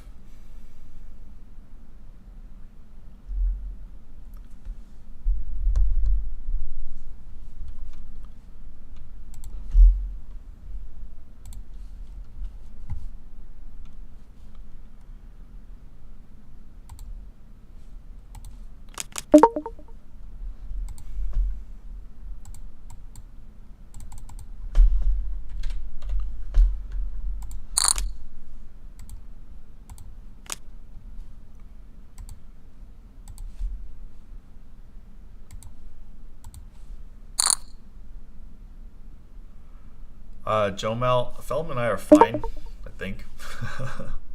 Uh-oh, did something happen in the...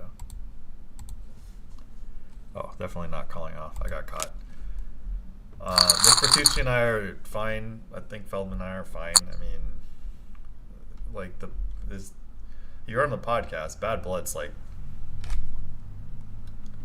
not really between me.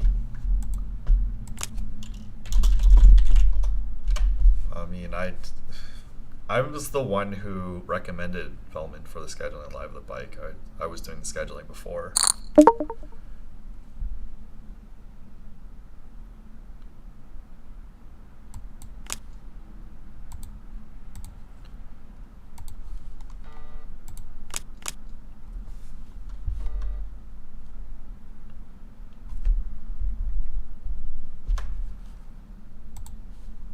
All right, we got the number one stoner in the mix.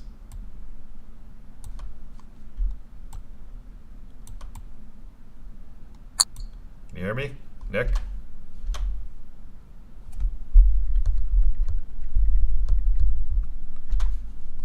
There, I can hear you, I think. Hey, can you hear me? I can hear you now. Okay, cool. Let me just shut YouTube. Actually, I'll shut down Chrome completely as I have Zoom. Okay, so is it just us or? Yeah, it's just us. We got 13 concurrent Um, viewers. Killing it. Oh, like, am I on the YouTube right now? Yeah, they see you. Oh, okay. Um, Say hi to all your groupies. are you gonna like screen share, or what's the plan? I can't screen share or else they can't see. I could tell you the hand situation. Oh, okay. So I should open YouTube then. Yeah, but it's still the YouTube's Okay. 4-minute delay. Derek Daddio, yeah, Feldman and Nick have big plans, so we'll see what happens.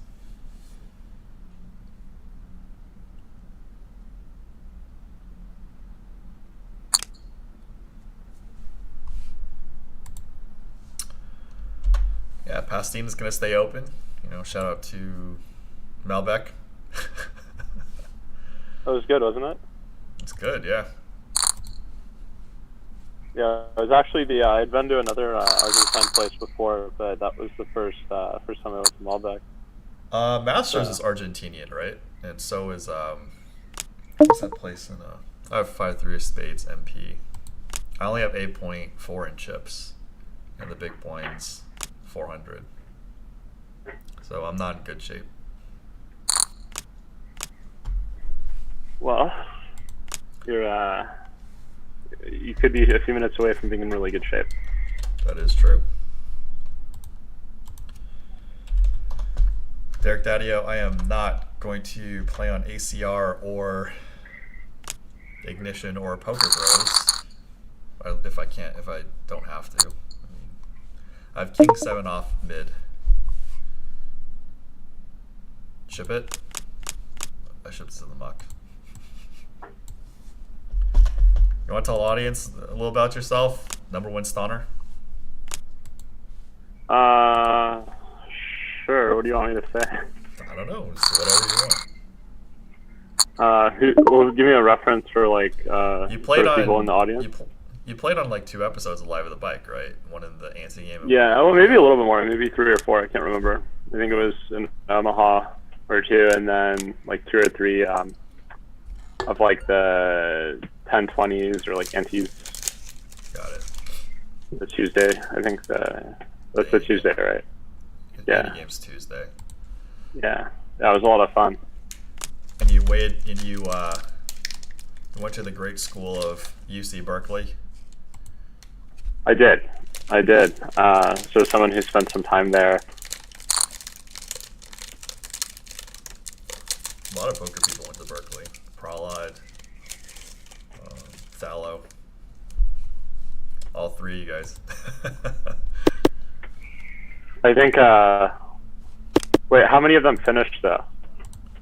How many what? How many finished? Thallow didn't finish. I don't even know if Prahlad finished. Let me check. I think he did. Supposed to get one. That would make sense. I mean, he seems like a really alacritous guy.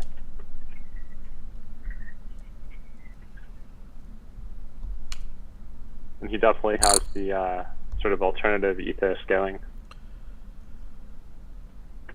That's almost a prerequisite to have spent time at Berkeley these days. He majored in ethics studies at Berkeley, which I don't see if he actually finished. Yeah, did you just text him? No, I'm not going to ask him. Ooh.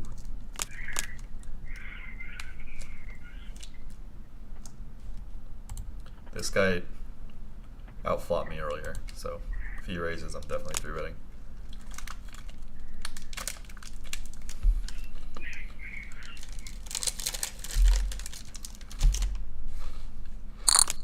How tough is the coursework at Berkeley?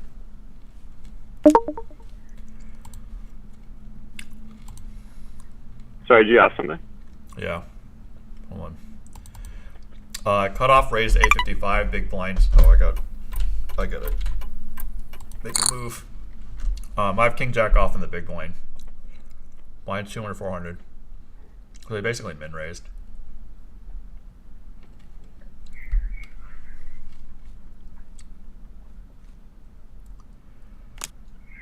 And he folded to my re-raise. I could have had any 2 cards. But if we're going to talk about blockers, Nick, I block a king and I block a jack. Woo, blockers. 5 3 off in the small blind. I'm gonna raise because I unblocked the 5 and I unblocked the 3. So this is my FU to blockers. I can't like see the action or anything, so it's hard for me to like contribute. I wonder if I could share screen. I don't think that works because I'm on the screen. Anyway, I took it down. So blocker this, blocker schmocker.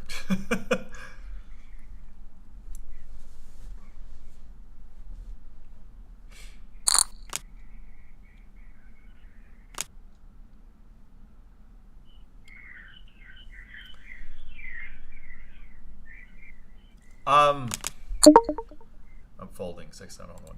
Mad Benjamin, I collaborate with. Well, there are instances where you need to toss the blockers out the window, as you always discuss. Yes. I had no.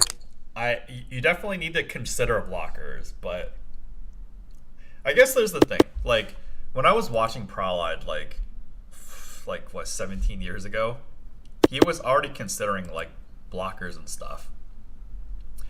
And then, you know, like a lot of the pros just didn't talk about it. But we used it, and then we're just like, oh, and then we just like figure out in certain spots, like, you know, you definitely need to consider blockers, but it's definitely not the end all and be all. Like if you think you have fold equity in a certain spot, like these guys aren't gonna call, then you know you just put in some chips and hope for the best. Yeah, I mean, I think the issue with blockers is like obviously they can be used to make important decisions, but I think a lot of people put too much weight on them because there are spots where someone always has it, and like if you have blockers, all that means is that the frequency of them having it is just lower. But if they're only blasting when they have it, they have it. It doesn't really matter if it's a low frequency. That is exactly it. Which is, you know, a lot of probably people are probably giving too much away for the audience, but dude, nobody listens to my shit anyway. No, the problem is like, in the public's eye, the term blockers came out like a couple years ago. So they're just like, oh my god, this, that, this, and so they don't have the experience yet of just like doing, you know, just like deviating and just being like, in the end, you still got to play the player. But yeah, definitely blockers helps. It's just like when people are like, it's worth noting. I lost you for a bit.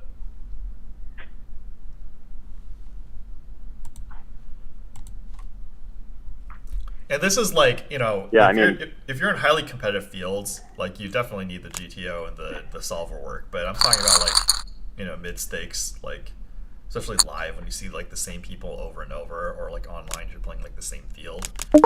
Like full days. Well, and a lot of things are tendency based. Like you know, you can block the, like especially in Hold'em, like you can block the nuts. Like let's say you have like a ace of clubs on a 3 flush. Good luck ever getting, you know, recreational player with 100 bigs to lay down any flush there. Sure. You know, and some people just call because their hand is, you know, they're matching cards and their hand is too strong. Others just call because they don't believe you. Like, if it's me doing it versus anyone good, I'm never going to get believed. So I'm going to be more cautious with spots. Kevin, you may not buy in 300 on Live of the Bike for 510, but I will get you on, Kevin. So what is the minimum? 1K? I think it's 500 for 510. 500, yeah. But I definitely want people to buy in at least 1K. Bad Benjamin, I'm up for like cross promoting and things. It's just like, as Feldman said, there's issues. It has nothing to do with me. There's issues with, you know, people in history. But you know, Nick and Ryan have been very, you know, just they don't put my name in the mix with their issues. But it'll be interesting. If you don't mind me asking, do you think Nick will ever be on your show again? No. I'm not even gonna ask. Like I've seen Nick Bertucci a couple times live, and we chatted a bit. We just like not even gonna ask. So I was joking. Like, so actually, I read his book. The book was pretty cool. It gave him some insight on him as a person. And he was like, "I dare you to promote my book on the stream." I'm like, it's not even that. Like, even if I did, it's just like a slap on the wrist for me. But yeah, we get it. Like, there's a lot of just like bad blood going around. So, just gonna let it simmer down. Let's be happy that there's a lot more poker content. More poker content is better. It's not like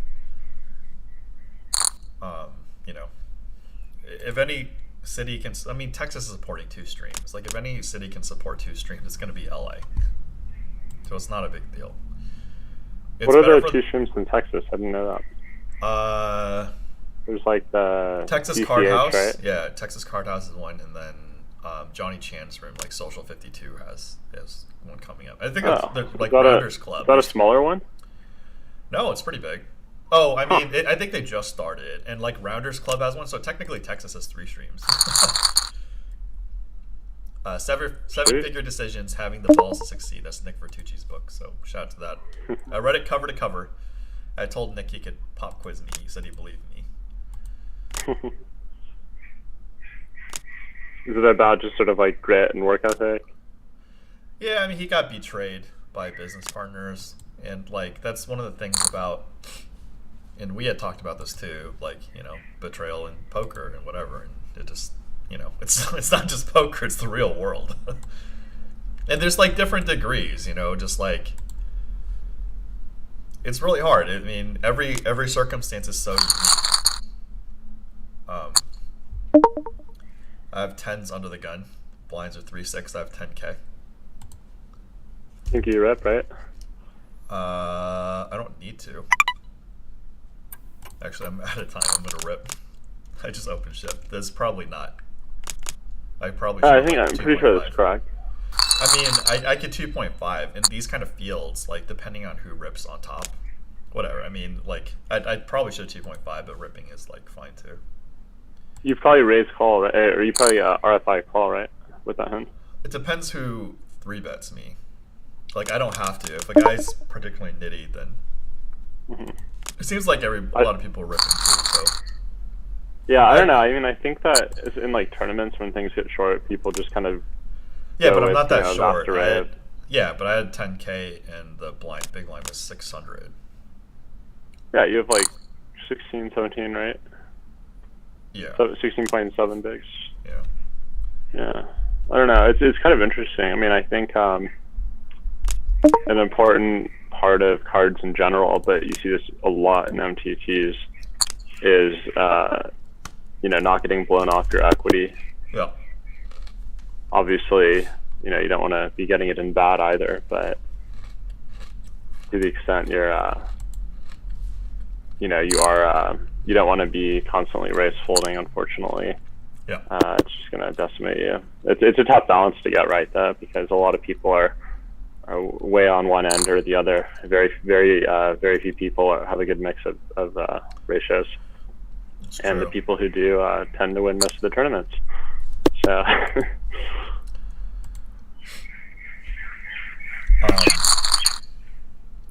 Yes, Derek Daddio, obviously blockers are much more important than PLO, but it just lowers the chance. Oh, I guess if you block the exact cards, yeah, it's huge. Yeah. And it blocks a lot of complex combinations, but. Well, it's hard to say that because like the issues in PLO, like your hands have to make sense. Yeah.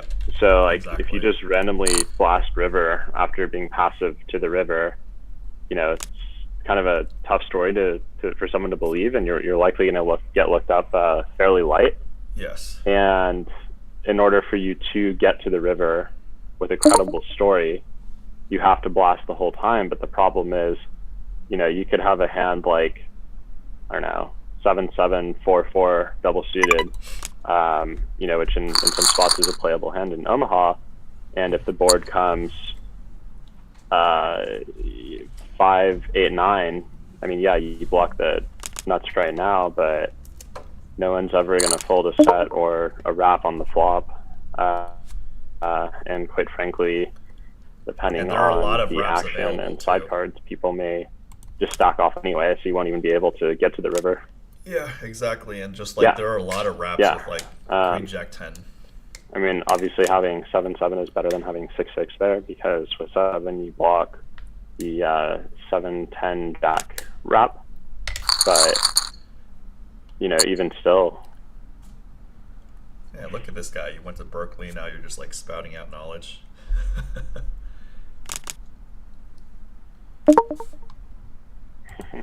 No, but it's again, I'm happy there aren't too many people.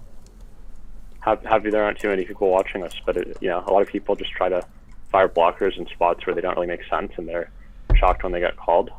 Yep. And then they complain. The complaining after is even worse. Like if you like assess the situation and just like fire and just like it didn't work out, you can just say like, oh well. But if you're like, oh, I hit this blocker, that blocker, oh man, it's like, dude. Maybe. Yeah. No, I sent you a hand. Do you remember that PLO5 hand I sent you the other day? Which one? The kings? Where I called the guy. Called the guy with one pair on a 3 flush. For 100 bigs on the river. I don't remember, but that is a monstrous call. Yeah, basically. Well, I mean, yeah, obviously I could be wrong, but as played, he's sort of repping like nuts, second nuts, and you know, when you check flop, when they're on a 2 flush, when the flop is ace high, you know, it's sort of like when you're the 3-better pre, unless you have like specifically a set of aces with the nut flush draw, it's hard for you to get believed when you start blasting turn and river. So when I have ace king there, yeah, it's a pretty good bluff catching candidate, I think. So what was the buy-in for the 50K? 218. 200 plus 18. Yeah. Yeah, it's not bad. There are 332 entrants. How long have you been going at it? Since 2:30. There was there's a Sunday Blitz, actually, right now. Should I join that one? What's the conditions? It's for 25. That? It's 25K guaranteed. Then it's like 110. It's 218. 218, same thing. I'm not. Actually, I personally prefer like the smaller field events, because I think that there's a big misconception about like winning in tournaments, which is that, you know, for the massive field, sort of long level structure, your edge is maxed, which is, if you're a winning player, I mean, yeah, that's true in terms of your ROI, but in terms of your hourly, you just have to spend so much time grinding those things that I found that frequently you're actually better off entering the smaller field events, because you're able to you know, turn over your wins quicker. Damn! Look at this guy dropping all the poker knowledge. I like that. I like that entrance. Yep, this is true. But obviously, since I'm streaming, I need the bigger payouts. I'm not looking for hourly. Yeah. I think I'm doing this for show. I have to sacrifice a lot of hourly in certain spots. So I discussed it with like. You do. I mean, especially you know, when you're moonlighting various careers and being a prop and a host, and you know, one of the live of the bike owners, there's certainly a lot of spots where you're not so much sacrificing hourly. I mean, you are in the direct sense, but I think you're more reappropriating some of your short-term EV to your long-term EV. Yeah. And I think you're actually making better life decisions in doing some of the things that you have to do. Relations-wise, you know, if you're purely a pro, and this doesn't even go for like some live of the bike people, because some of the people who play in live of the bike contribute to the community by, you know, playing on the show. But if you're just like purely a pro, oh my god, I folded Jack 8, I would have made sure. If you're purely a pro, like you're just, and Lyman says this the most, you're not contributing, to anything except filling a seat. So if the best contribution you have as a poker player, if you're just a pro, is you're entertaining your opponents. Like, you know, they have a good time. So if you're not giving the people you're playing with like a good time, then you're dragging down, the community, like just person to person interactions in general. And like Lyman like barks at people, like, and he hates the Euro pros too. He was gonna ban. Well, I mean, I hate to say it, but the thing about the Euro pros is that they have a different perspective because a lot of these guys they pay money to came fly from out online. Here. Yeah. But they came from the online world as opposed to the live world. Yeah. So if you're an American and you, for the most part, learn by playing live, where it's readily available, like in college dorm rooms and in card rooms, in private, house games, you learn pretty quickly that not being social and winning is a surefire way to not get invited back. Yeah, for sure. So, I mean, obviously in a card room, you won't be banned per se, but a lot of the people that you'll want to be playing with you will stop giving you action. And as Lyman is known for saying, you make money when you have a hand and get paid off. So if you're not getting paid off when you're making a big hand and you only make a few of them a night, good luck having a career. Yeah. Matt Benjamin has a question for you. Does UC Berkeley still have a good astrophysics department? So from the best of my knowledge, yes. I think virtually all of Berkeley's departments are like top 10 or 20. It's possible some obscure stuff isn't, but I know that we have the Lawrence Lab, which is really important in the science community. Berkeley has a ton of affiliations with various science groups in the Bay Area as well as throughout the state of California. Honestly, all the UCs do though. And I know that from knowing a couple of physics majors, they were definitely some of the sharpest minds on the planet, at least that I've met. So I have to assume that even though I wasn't personally in the astrophysics department, that department is world class. Top. It's not in range. I think it's like a top set. I suppose you could still lose, but especially in Hold'em, top set's pretty good.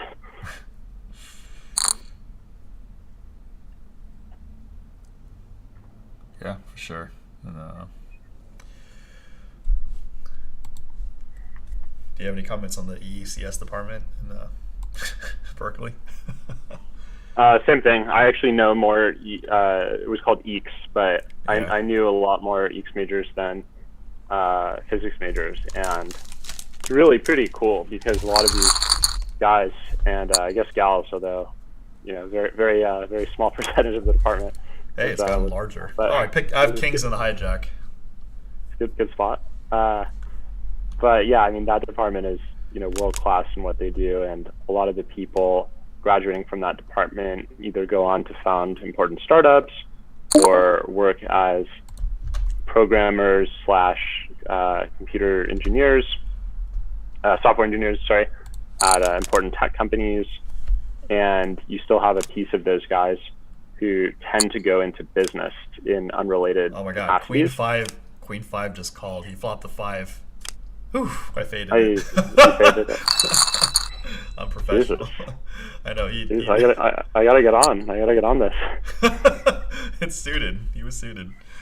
Matt Benjamin, if you win a WSOP bracelet, jump in the Deuce to 7 triple draw, smallest fields. Yeah, I mean, I will. I mean, obviously, being a broadcast, having a bracelet is a pretty big honor. So when I get back in the mix, I want to try to play in the main and some of the smaller event fields.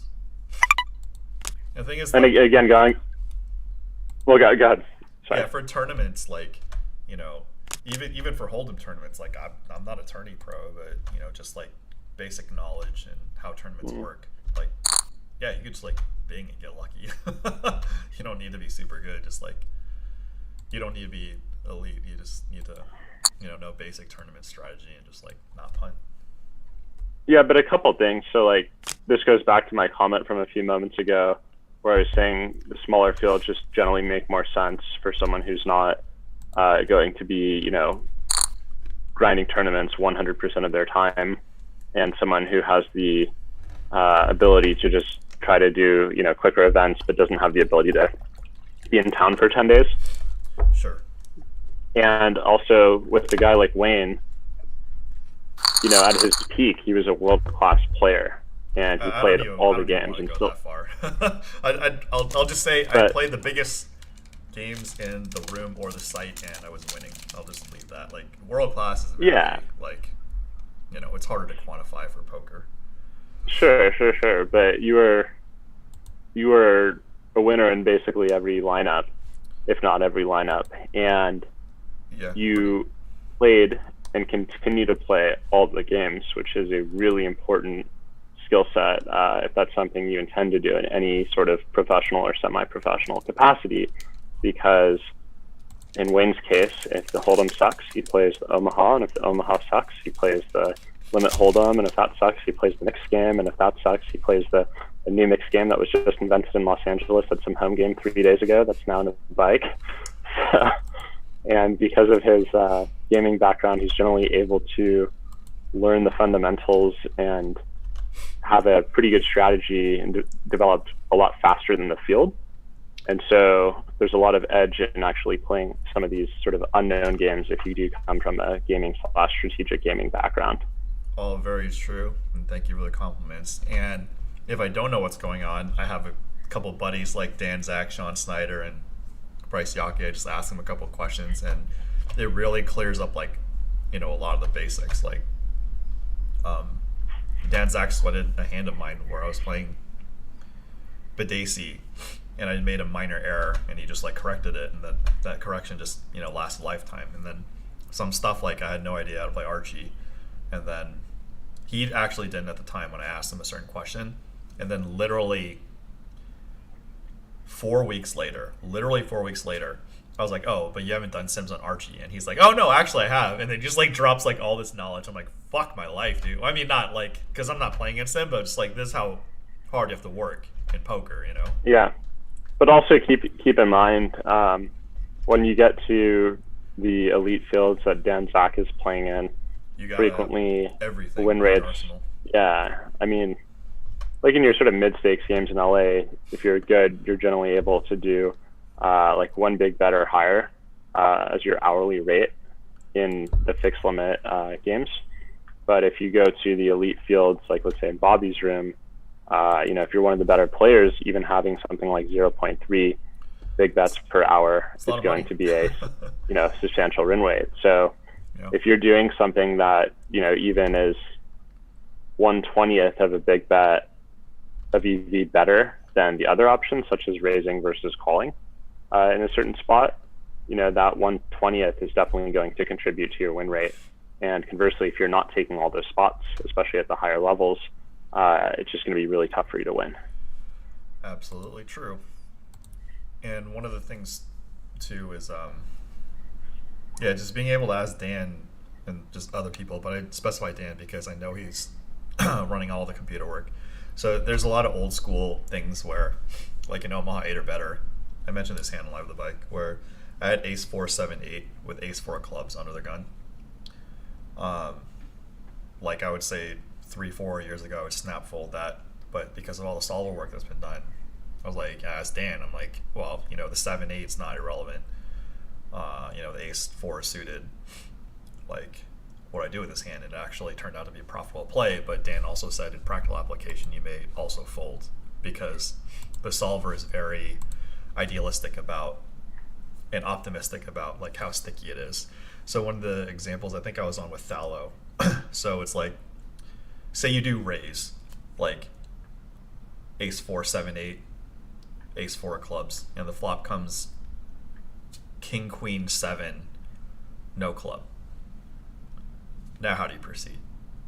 Like, you know, the way the solver is going to play your opponent may not, you know, match up with the practical opponent. Yeah, I mean, there's a few things though, because I remember, I don't necessarily want to say his name without his consent, but you asked a very good in me, you know, what we do in that spot with that holding, and both of us said to slide it into the muck. So all three of us were I guess, incorrectly in agreement on that. Yeah, but like it's just more of a subject to discuss because But, a few years ago, You I still think, with me? yeah, I'm here. Yeah. So I mean, the three of us agreed on that. But the thing is, in practical applications, it's still maybe a path. Yeah, Because if people are going to be, either uberly aggressive or just ultra passive, it's just going to be so hard for you to turn a profit with that. I mean, I think that, part of the issue with these sims is that they make potentially unrealistic expectations on what other people will do, which you cannot control. right. You always say you just do what you can, but you can't control other people's decisions, right or wrong. And honestly, if they're wrong, you should be celebrating, not berating a player for making an incorrect decision, which I know I used to do when I was a malcontent. Everyone's got to learn. Kid. Everyone's got to learn.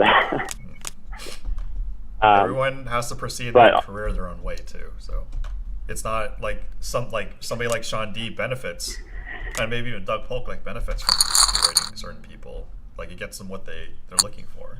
So yeah, I mean, I think that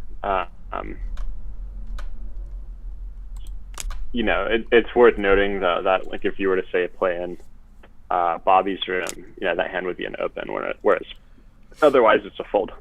And also worth noting, this was in Kilo 8, right? no, it was limit. It was 08. Limit. Okay, Yeah. That makes more sense because the thing is in limit, a lot of the EV comes from just Fold equity. getting another bet or two out of someone. Well, I mean, yeah, but to the extent that that people call, just trying to get like small bets and big bets out of people.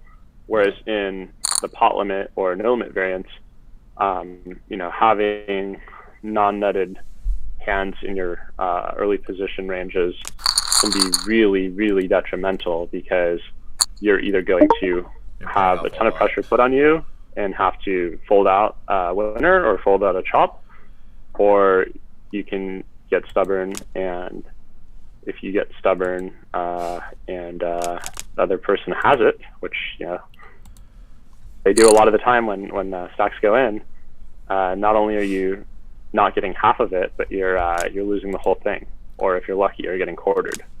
Yeah, exactly right. And Thallo brought out a good point too with the ace 4-7-8 is like if your opponents are playing hands like deuce 3, in which environments may not be calling with those hands, then ace 4 decreases in value. So in like For sure.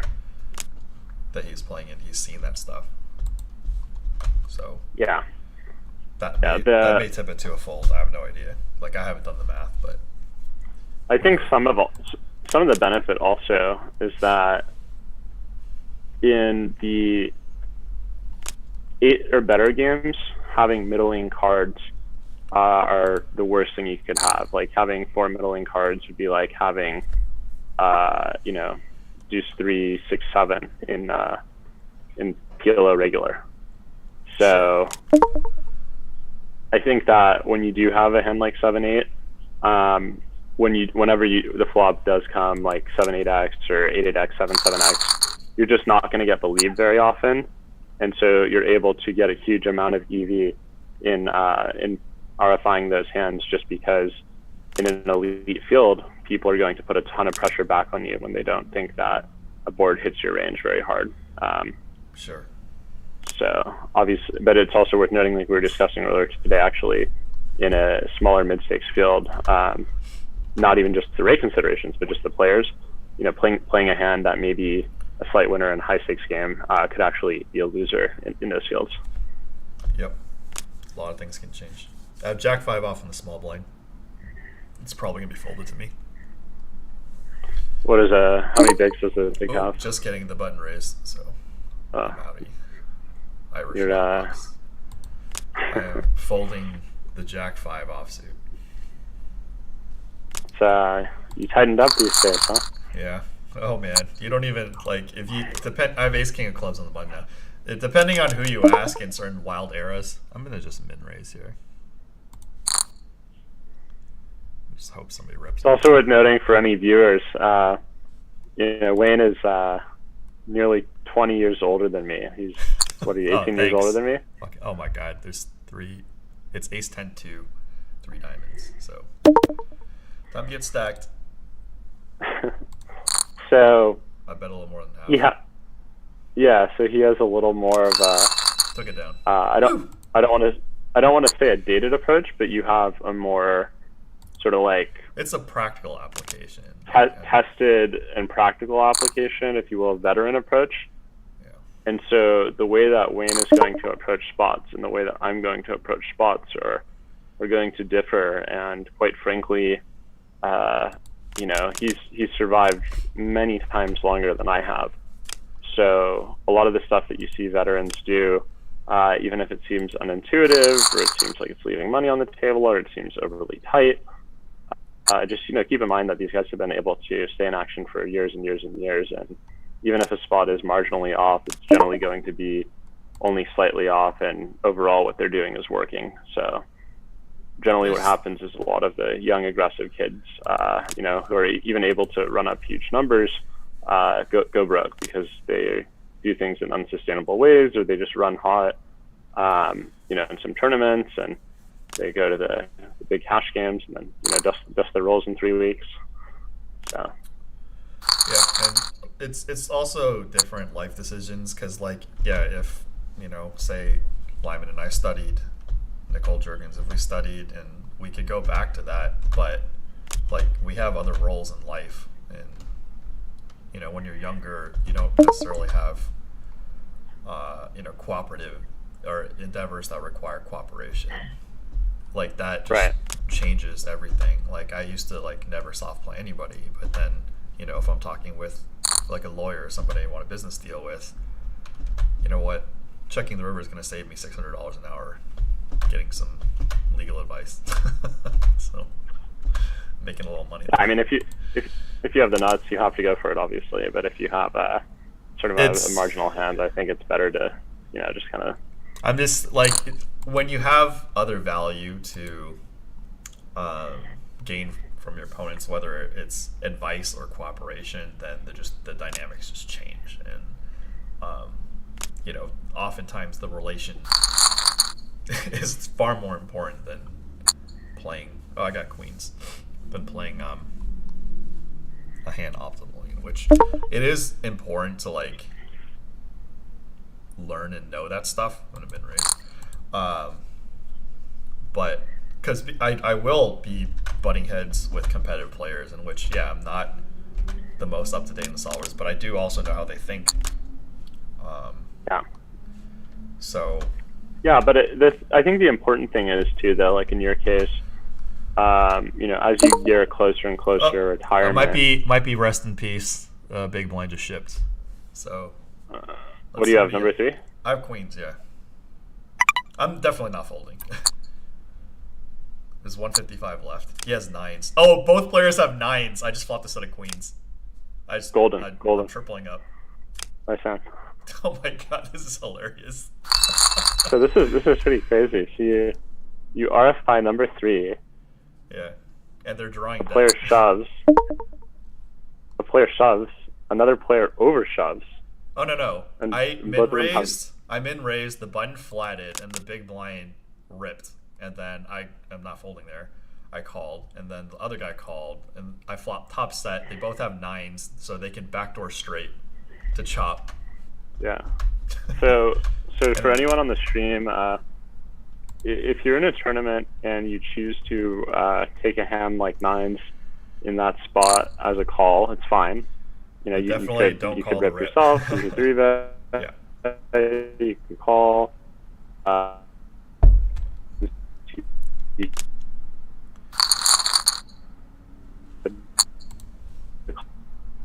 And another open bet. You are going to be in horrible shape most of the time 3 ways, so you need to let it go. Yeah, I mean, he's gambling that we both have overcards and both have ace king. Then he looks like a genius, right? There's a min raise. I have 8-9 diamonds in the big blind. Yeah, or I'm 6th in chips now. Sick. I flop a 9. Well, It's you're not letting it's, it go. It's king 9-4, 1 diamond. He just bet about 40%. I'm letting the timer wind down and then calling. Yeah. I turned a 9. Or sorry, I turned an 8. I'm the best. Well, you have to hope he has it. Oh my god, he fucking he checked behind you, river, or the river's a king. Yeah. Wow, he bet 80%. I could beat a bluff. I think I'm gonna call. Could be a good race candidate too, but who knows No, if you get I'm gonna- believed. Oh my god, he backdoored the nut flush. He turned the nut flush around. He backdoored nut flush. Happens. Yeah. Sort of an interesting spot because it's like you're calling the flop because you're ahead of a decent piece of his range, and then to the extent that you're behind, you have plenty of equity to catch up on, unless he has like specifically a set of kings. Yeah, I mean, he clearly didn't have kings like the way he played it. Right. No, of course. And then you turn strong, but the issue is He checked behind. you have to hope that as played, he has top pair still. So Yeah. when he checks behind, it sucks, and then the river's like horrible, and then Yeah, overpair the 9. yeah, and it sucks because like when you check, you can now value bet hands like tens and jacks that you had beat on the turn, but the issue is that if you do something crazy there, it's only to get him off like tens, jacks, aces, but he's probably never letting go of like the king or better there. So. Never letting go of nut flush there. So. And honestly, I think it's kind of a PLO tendency of mine to want to have check raise the river with the 8-9. Yeah. And even against veterans, even veterans against veterans, like check raising on the river is almost never a bluff. But yeah, it takes experience to like quote unquote know that. And that's one of the things too. Like a lot of people even on poker Twitter are just like, solver this, said this, balance this, and then in the end, if they check raise in this spot, it's never a bluff. Well, no, but it's so interesting because it's like going back to the initial comment about blockers. So like with the 89 there, you had like the quote unquote perfect blocker hand, but the thing is, or like the ace of whatever suit it was, but it's like a spot where the thing is, yeah, you'll get him off like some hands, like tens, jacks, aces, maybe, but maybe not. Maybe he finds a hero call. Probably should fold. Yeah, I assume that those are the kind of the bet folds for value, but sure. If he ever has a king, or certainly if he has a flush or a house somehow, you're just torching chips. You really have to know your spots. Yeah, he definitely could have had. No, actually, no. It's like, yeah, he backdoored in the hearts. It is what it is. I check call is fine. I like the bet sizing wise, it looked like it was for value, but just like I don't know who the fuck these guys are, so you can't presume. Oh, I think the queen's hand just came up or something because somebody said easy game.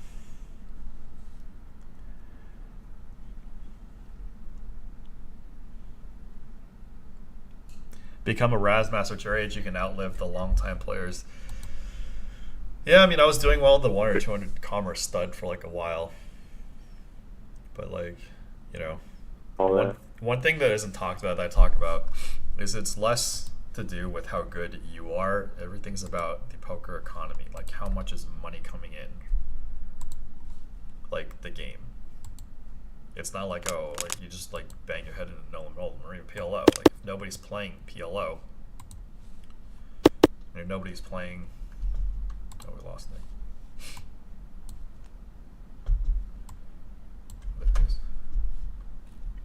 You're back. Sorry, my home internet sucks. So yeah, we're saying that a lot of it has to do with like where's the money coming in. So poker's never going away, but like why it's not necessarily a good idea to cram your head into no and hold'em is because everybody's getting better. Like it's been televised no and hold'em for almost 20 years now, and even though that's good, it brings new players in the game. It makes the game tougher. So you always want to have no and hold'em in your arsenal, but you don't necessarily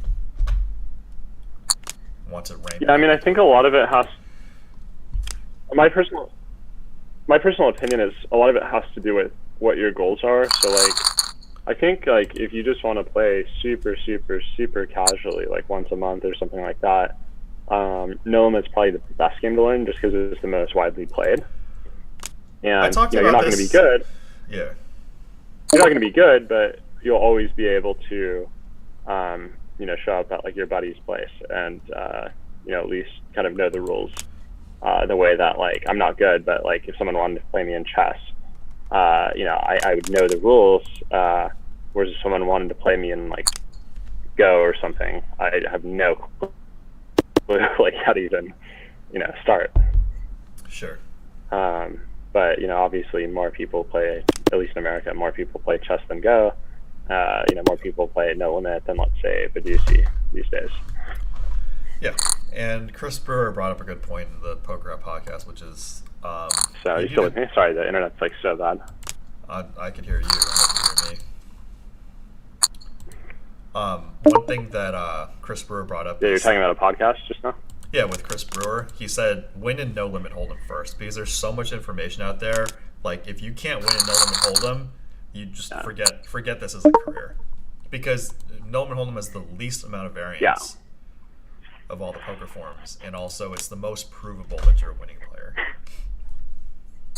Like, if I mean, I don't mean to like I don't mean to put it down, but I think it's probably in this era the easiest form, at least to be like reasonably okay at. Yeah, there's so much information on it. So, just to like learn and stuff.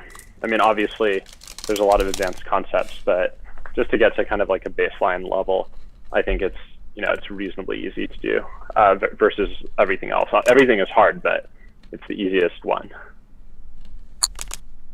I think if you're looking at like, back in the day, like 30 years ago, probably Limit Hold'em was the way to go. But these days, I think NL for sure. And honestly, like, there's no shame in, not trying to be an elite crusher. Like, a lot of people are just happy to play once a month at their buddy's place. It's more important to be a winning player than a good player. Well, yeah, but even still, like, if you're only doing it once a month, you're obviously not going to be a winning player unless everyone else does it once a year. So I just mean, like, the attitude the poker community should... Because the thing is, yeah, you're right. Like, you can't always guarantee you're going to be a winning player. But if everyone's attitude in the poker community, in poker as a whole, your goal is to be a winning player. So in the case you are a losing player, it's not going to be that bad because you're going to be playing with people that, sure, they might be better than you, but at some point you're viewing them as not like, some god that's going to just like destroy you. So if people want to play these gods that get, destroy them and it's expendable income, obviously that's totally okay. But for like normal people, we want to take a more responsible approach to life and just be honest with yourself about, am I winning in these fields? Like, can I lose this money if I'm just playing to match cards and I'm okay losing the money? That's fine. But if you're deluding yourself to being like you're a winning player or you're a pro player and just like there's no evidence and you're heading against the wall against people who you may not even know are just like actually a lot better than you. Yeah. Well, and you see this all the time. I mean, particularly with like, sort of the kids. I was certainly this way a few years ago. What happens is you have all these kids who, particularly kids who go to like elite or semi-elite universities. What happens is that, you think, and again, being one of these people, I'm sort of speaking on behalf of everyone. You think because you were able to get A's in school, and go to an elite university and, do okay there and graduate and, get a decent job or whatever, that, you're a 100 plus IQ individual, that you have the capability of being a crusher. And, it may or may not be true. Like, you may have the intellectual capability and quote unquote like skill cap to get there, but honestly, the intellectual capability is not going to be the limiting factor. Yeah, like, I mean, it is at the at the ultra high level, but I think there's a lot of, if you will, sort of like rough slash like street type players, and a lot of these guys are able to do pretty well for themselves, just because they have good pattern recognition skills, and they can lead people, and they can sense stuff, and they work on their game, and they just know how spots work. And a lot of these people don't even study like a ton, but they just have so much experience that they just get good. And so like if you're a Harvard grad or whatever, and you think that just because you went to Harvard you know all that there is to know about cards, you are in for a world of going broke time after time after time after time until you change your worldview. Because the way you get good is by working your ass off, studying, putting in the hours, talking to experienced veterans, all sorts of this stuff. You don't just show up and get to kick ass day one. Yeah, we had this conversation too. Like, if you're highly educated and or intelligent, the strategy in poker is not going to be a limiting factor. I mean, the math is elementary school math, all the probability stuff. And like the strategy is like, it is what it is. But just like some stuff, wow, 6 against 7, 6 is flop to set. Some of the stuff about like just like human will or outthinking your opponent, that's something that just like there is a skill cap to that. And surviving this world, like not going on life tilt. Like, Kevin Seo asked, like, I'm more concerned about how much money is taken from the game. That is true. Rake is a huge thing. Rake is not better, obviously. But the thing is, if you're just concerned about the rake, that means the industry is going to spiral and die.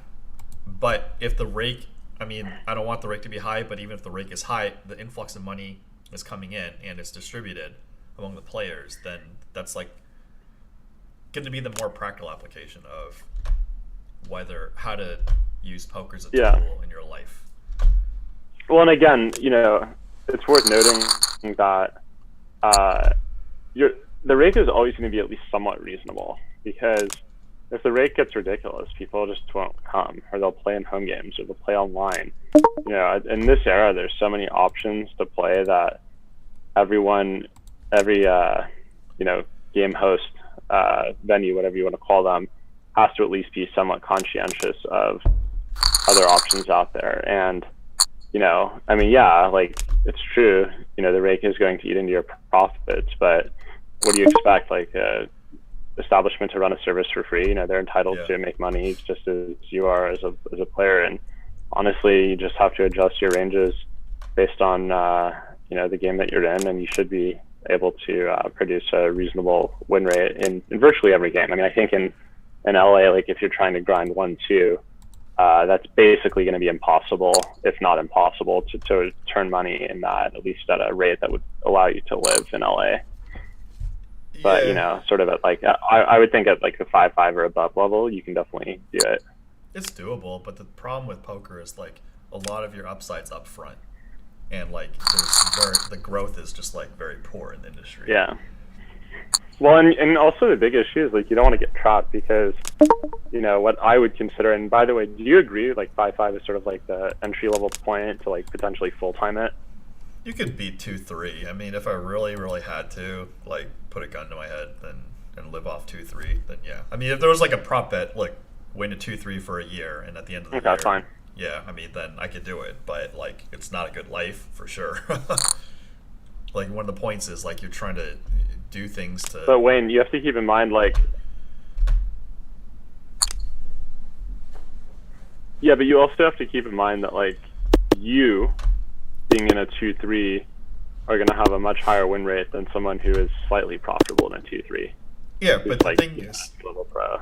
Yeah, but like if you are a pro in the low stakes, like Sean Deeb had a prop bet with this one guy that if he can make like X dollars in X time, and Sean Deeb didn't believe him, and the guy won. So like you can be a specialist in your field, and it's much easier to be a low limit and then mid stakes specialist rather than like butt your heads with high stakes, which is like, there are a lot of smart and really talented people there. Like, even though like you know, I'm undisputed. I'm a talented gamer. I'm not nearly as talented of a poker player compared to some of these guys with like insane A+ games. Like people like, you know, even David Baker, Sean Snyder, Ray Henson, like they've just like solo-owned me. Of course, I've owned them too, but like it's always more comfortable when you're always the guy owning your opponent rather than like you guys owning each other back and forth. In some situations, I'm like, oh wow, I didn't even think of him doing that permutation, and I just got sick. I just got sick owned. And you're like, okay, maybe this isn't a good idea to,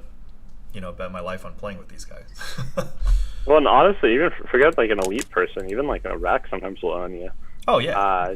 You know, it just happens. I mean, with lower frequency, obviously, but I will say this too, though.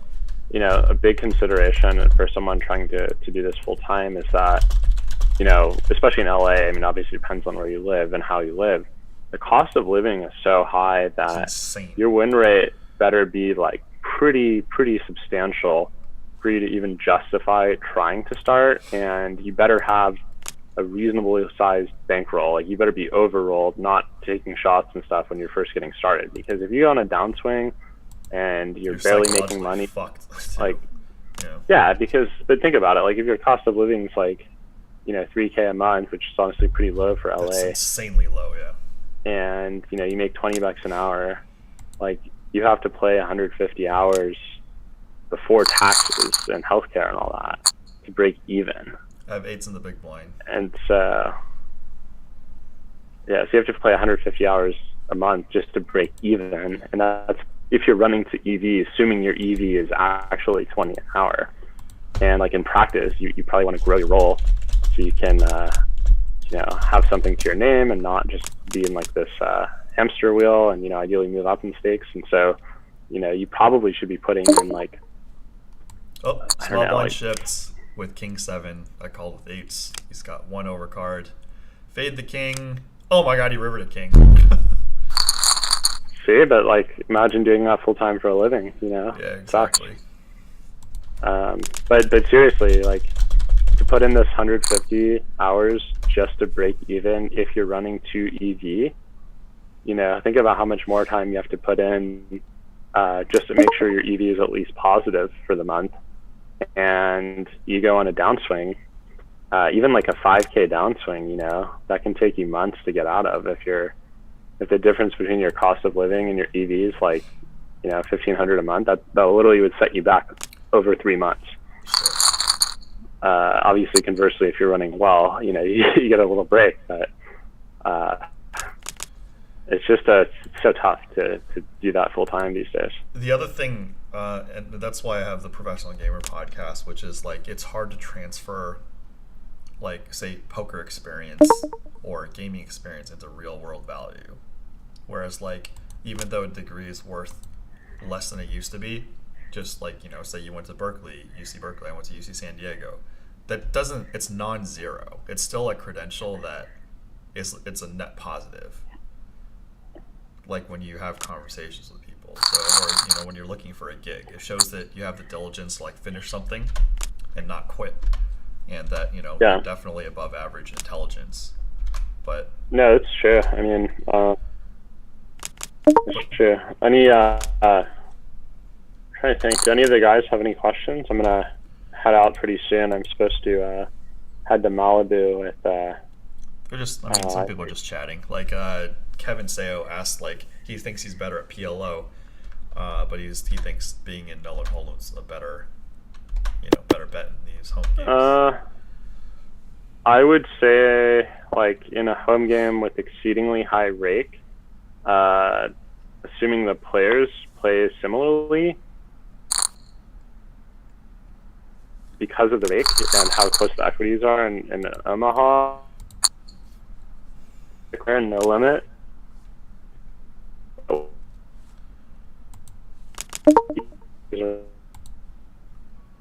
Below an attractive opportunity for convert from no limit to PLO. And in an individual session, they have a much greater chance of winning than they do in no limit. I'm not even sure if you can hear me or not because you're frozen on my end. So let me know if I'm seeing this. But You're fine now. Because they're. Do you get what I just said a second ago? Yeah. Okay. Okay, so I was going to say that. So, like, because the equities run closer in Omaha, if the rake is as high or higher, like in a home game, you can see how EV-wise you might be better off playing in the no limit game. But because the equities run closer, a lot of the losing players actually prefer Omaha just because the chance of them losing in an individual session, maybe 60% instead of the 75 in no limit. And so they're just losing a lot less in a given session.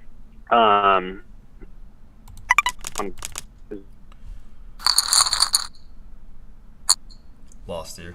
I have king queen off. I'm gonna ship. The sort of action that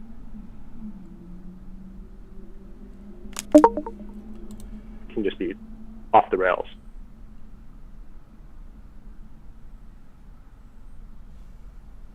Good luck. Yeah, sorry, my home internet is just awful. Did you hear what I said about the private PLO scene or? Yeah, they're pretty much saying bad? this. They're saying similar things in chat. So. Okay. Yeah, it's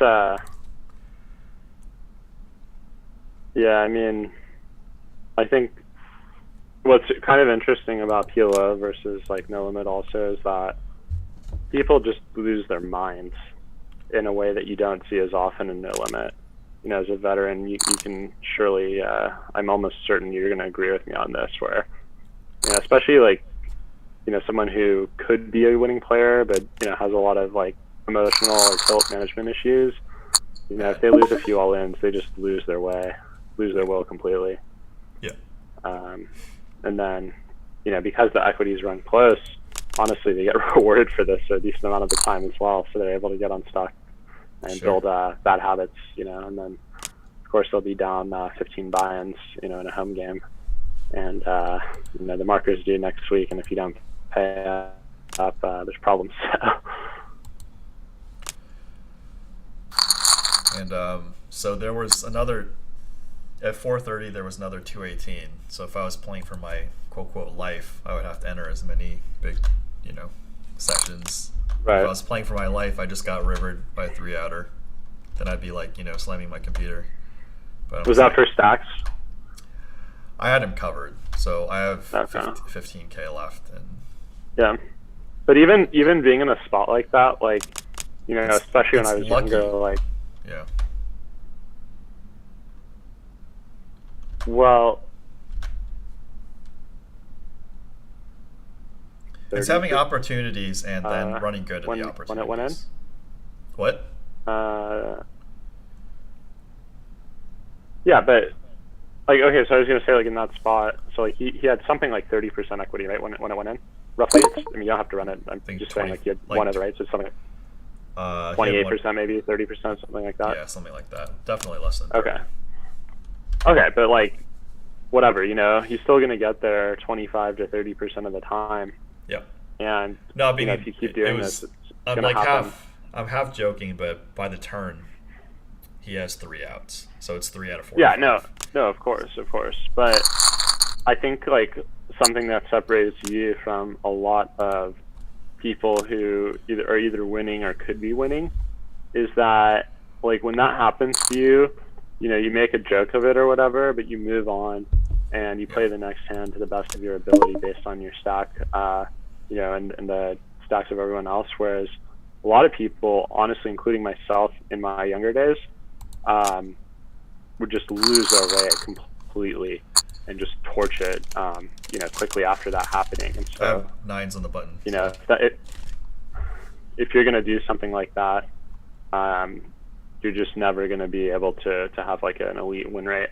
Yeah. Because you're just going to torch it, even if you win rate. You just can't survive in the industry. You just I've had. Okay, this guy 3x'd in the low jack. I could. No, I'm still gonna rip here.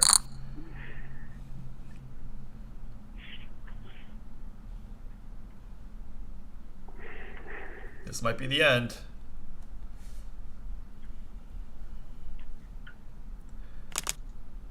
because he 3x'd him a little. He had ace jack. So He flopped the jack. I'm dead.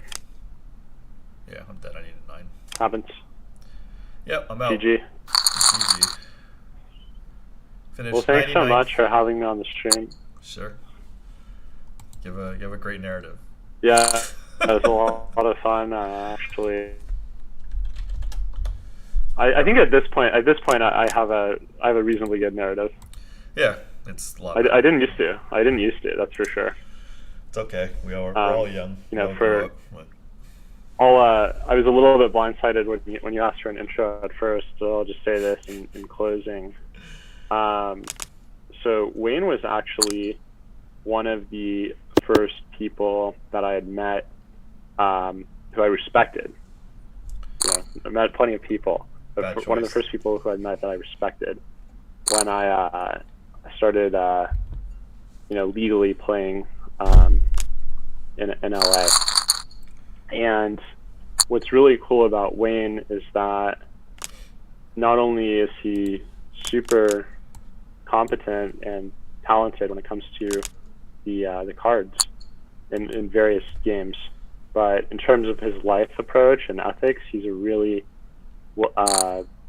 really good guy, and he knows what he's doing. So I think that that's kind of a rarity that you see. Like, frequently people who are good at cards make really poor life decisions, and despite their ability to be good in cards, they're always broke because they're just torching it in the pits, or they're constantly messing with girls or going clubbing all the time, or whatever the situation is. And I think it's important to have both a proper sort of fundamentally sound approach to the game, but also have good life habits, because in combination you'll be able to be successful. And honestly, I think without both those things, you're basically just drawing dead, and if you're not, it's just a matter of time until you are. I've worked with Wayne in a professional capacity. Like, he helped me a lot, especially in my earlier days as a coach, working on developing some strong fundamentals. And took me a little longer than he would have liked, but a couple of years later, as long as you get there. Yeah, and I've gone from being a losing player in sort of the small and mid stakes in LA to being able to smash a lot of the high stakes online, high stakes private games, and even to the extent that I play in the casinos, I've done pretty well for myself in those capacities as well. Well, thank you for the kind words. It just takes time. And I often tell people, and I told you this, I don't really coach, but if I do, it's got to be a special case. I got to see the light at the end of the tunnel. Like, they're not gonna. Yeah, it's kind of interesting, because it's like But you see where I'm coming from, right? It's just like I get approached. Yeah. For coaching, and I just I'm gonna say, like, if you want to learn the game, there's so many resources out there that are plenty solid, but you need personal coaching. I just have to say no unless you know what you're getting yourself into and you're not trying to be a pro player. But everybody's different. Yeah, and it's kind of an invite only coaching system, but one of the first thing that Wayne told me in coaching me, the very first thing before we even did the fundamentals, was, Nick, your goal is to be the best player in your home game and use this as a tool for networking. Your goal is not to be, Tom Dwan or some internet kid. Yeah. And, what you choose to do with that is up to you, but that was clearly the right approach, because I can't even imagine, attempting in this era to be the next internet kid. It's just, to me, it seems like you're basically drawing dead, or at the very least leaving a ton on the table. It's not to say that you don't have the intellectual capacity to do it, but you know yourself now very well. You can't do it because it's just inhuman of a life. Even if I were tasked to do it, if my life depended on it, I might be able to do it, but why? And just if you haven't proven yourself to be able to survive in those environments, forget it. Yeah. So anyway, thanks so much for having me on. It was a pleasure happy to come again if I'm invited. Sure. Hope your audience got a thing or two from this. You know on my end, they obviously do from just watching the stream. And then honestly, guys, last thing, when you have a really, really high level player like Wayne, willing to, for free, give you good advice, life advice, poker advice, and show you his whole cards, talk you through every single decision he's making. Drop what you're doing and listen up, because that's how you're going to improve. You know, you're not going to get this on any training site. You're not going to get this on even his production. You know, live at the bike, it's pretty good, but it's not the same. You're not going to get the full insight. No, so the commentary live at the bike is watered down for sure. Yeah. Yeah. So when you have a guy like Lyman or Wayne, you know, willing to give a lot away, and you know, there's a small echelon that takes advantage. You know, very esoteric group. You guys are paying attention. Watch it, rewatch it, watch it a third time, take more notes. You know, as he's doing stuff, say to yourself, you know, be thinking. Like, what am I going to do in this spot? How do I approach that spot? Think about what you do versus how he does, what he does, and you know, think about the merits of each. I can promise you that I've done this for many instances, and it has drastically helped me out. Because if you're just, you know, thinking you're going to memorize some charts and you're going to be a winning player, you are into a rude awakening, my friends. Yeah, I mean, from, you know, what the audience has seen from this stream, I obviously did stuff that is not taught, and it clearly worked or had a decent chance of working. You know, when I was sweating you in a tournament, you saw some stuff that, you know, isn't taught. It's just like, and I'm not even like a top tournament player, so to say. Like, I'm just, you know, I just know some shit. That's it. But yeah, well, but I mean, you may not be like elite, but you're better than field. You know, sure, I'm gonna be better than which field. is huge. Which is huge. I mean, you're in the top few percent if you're better than field. Sure. So. Okay, right, guys. well, That's it for the stream. Thanks, Nick, for coming in. Thank you for the chat. Thank you for all the thumbs up.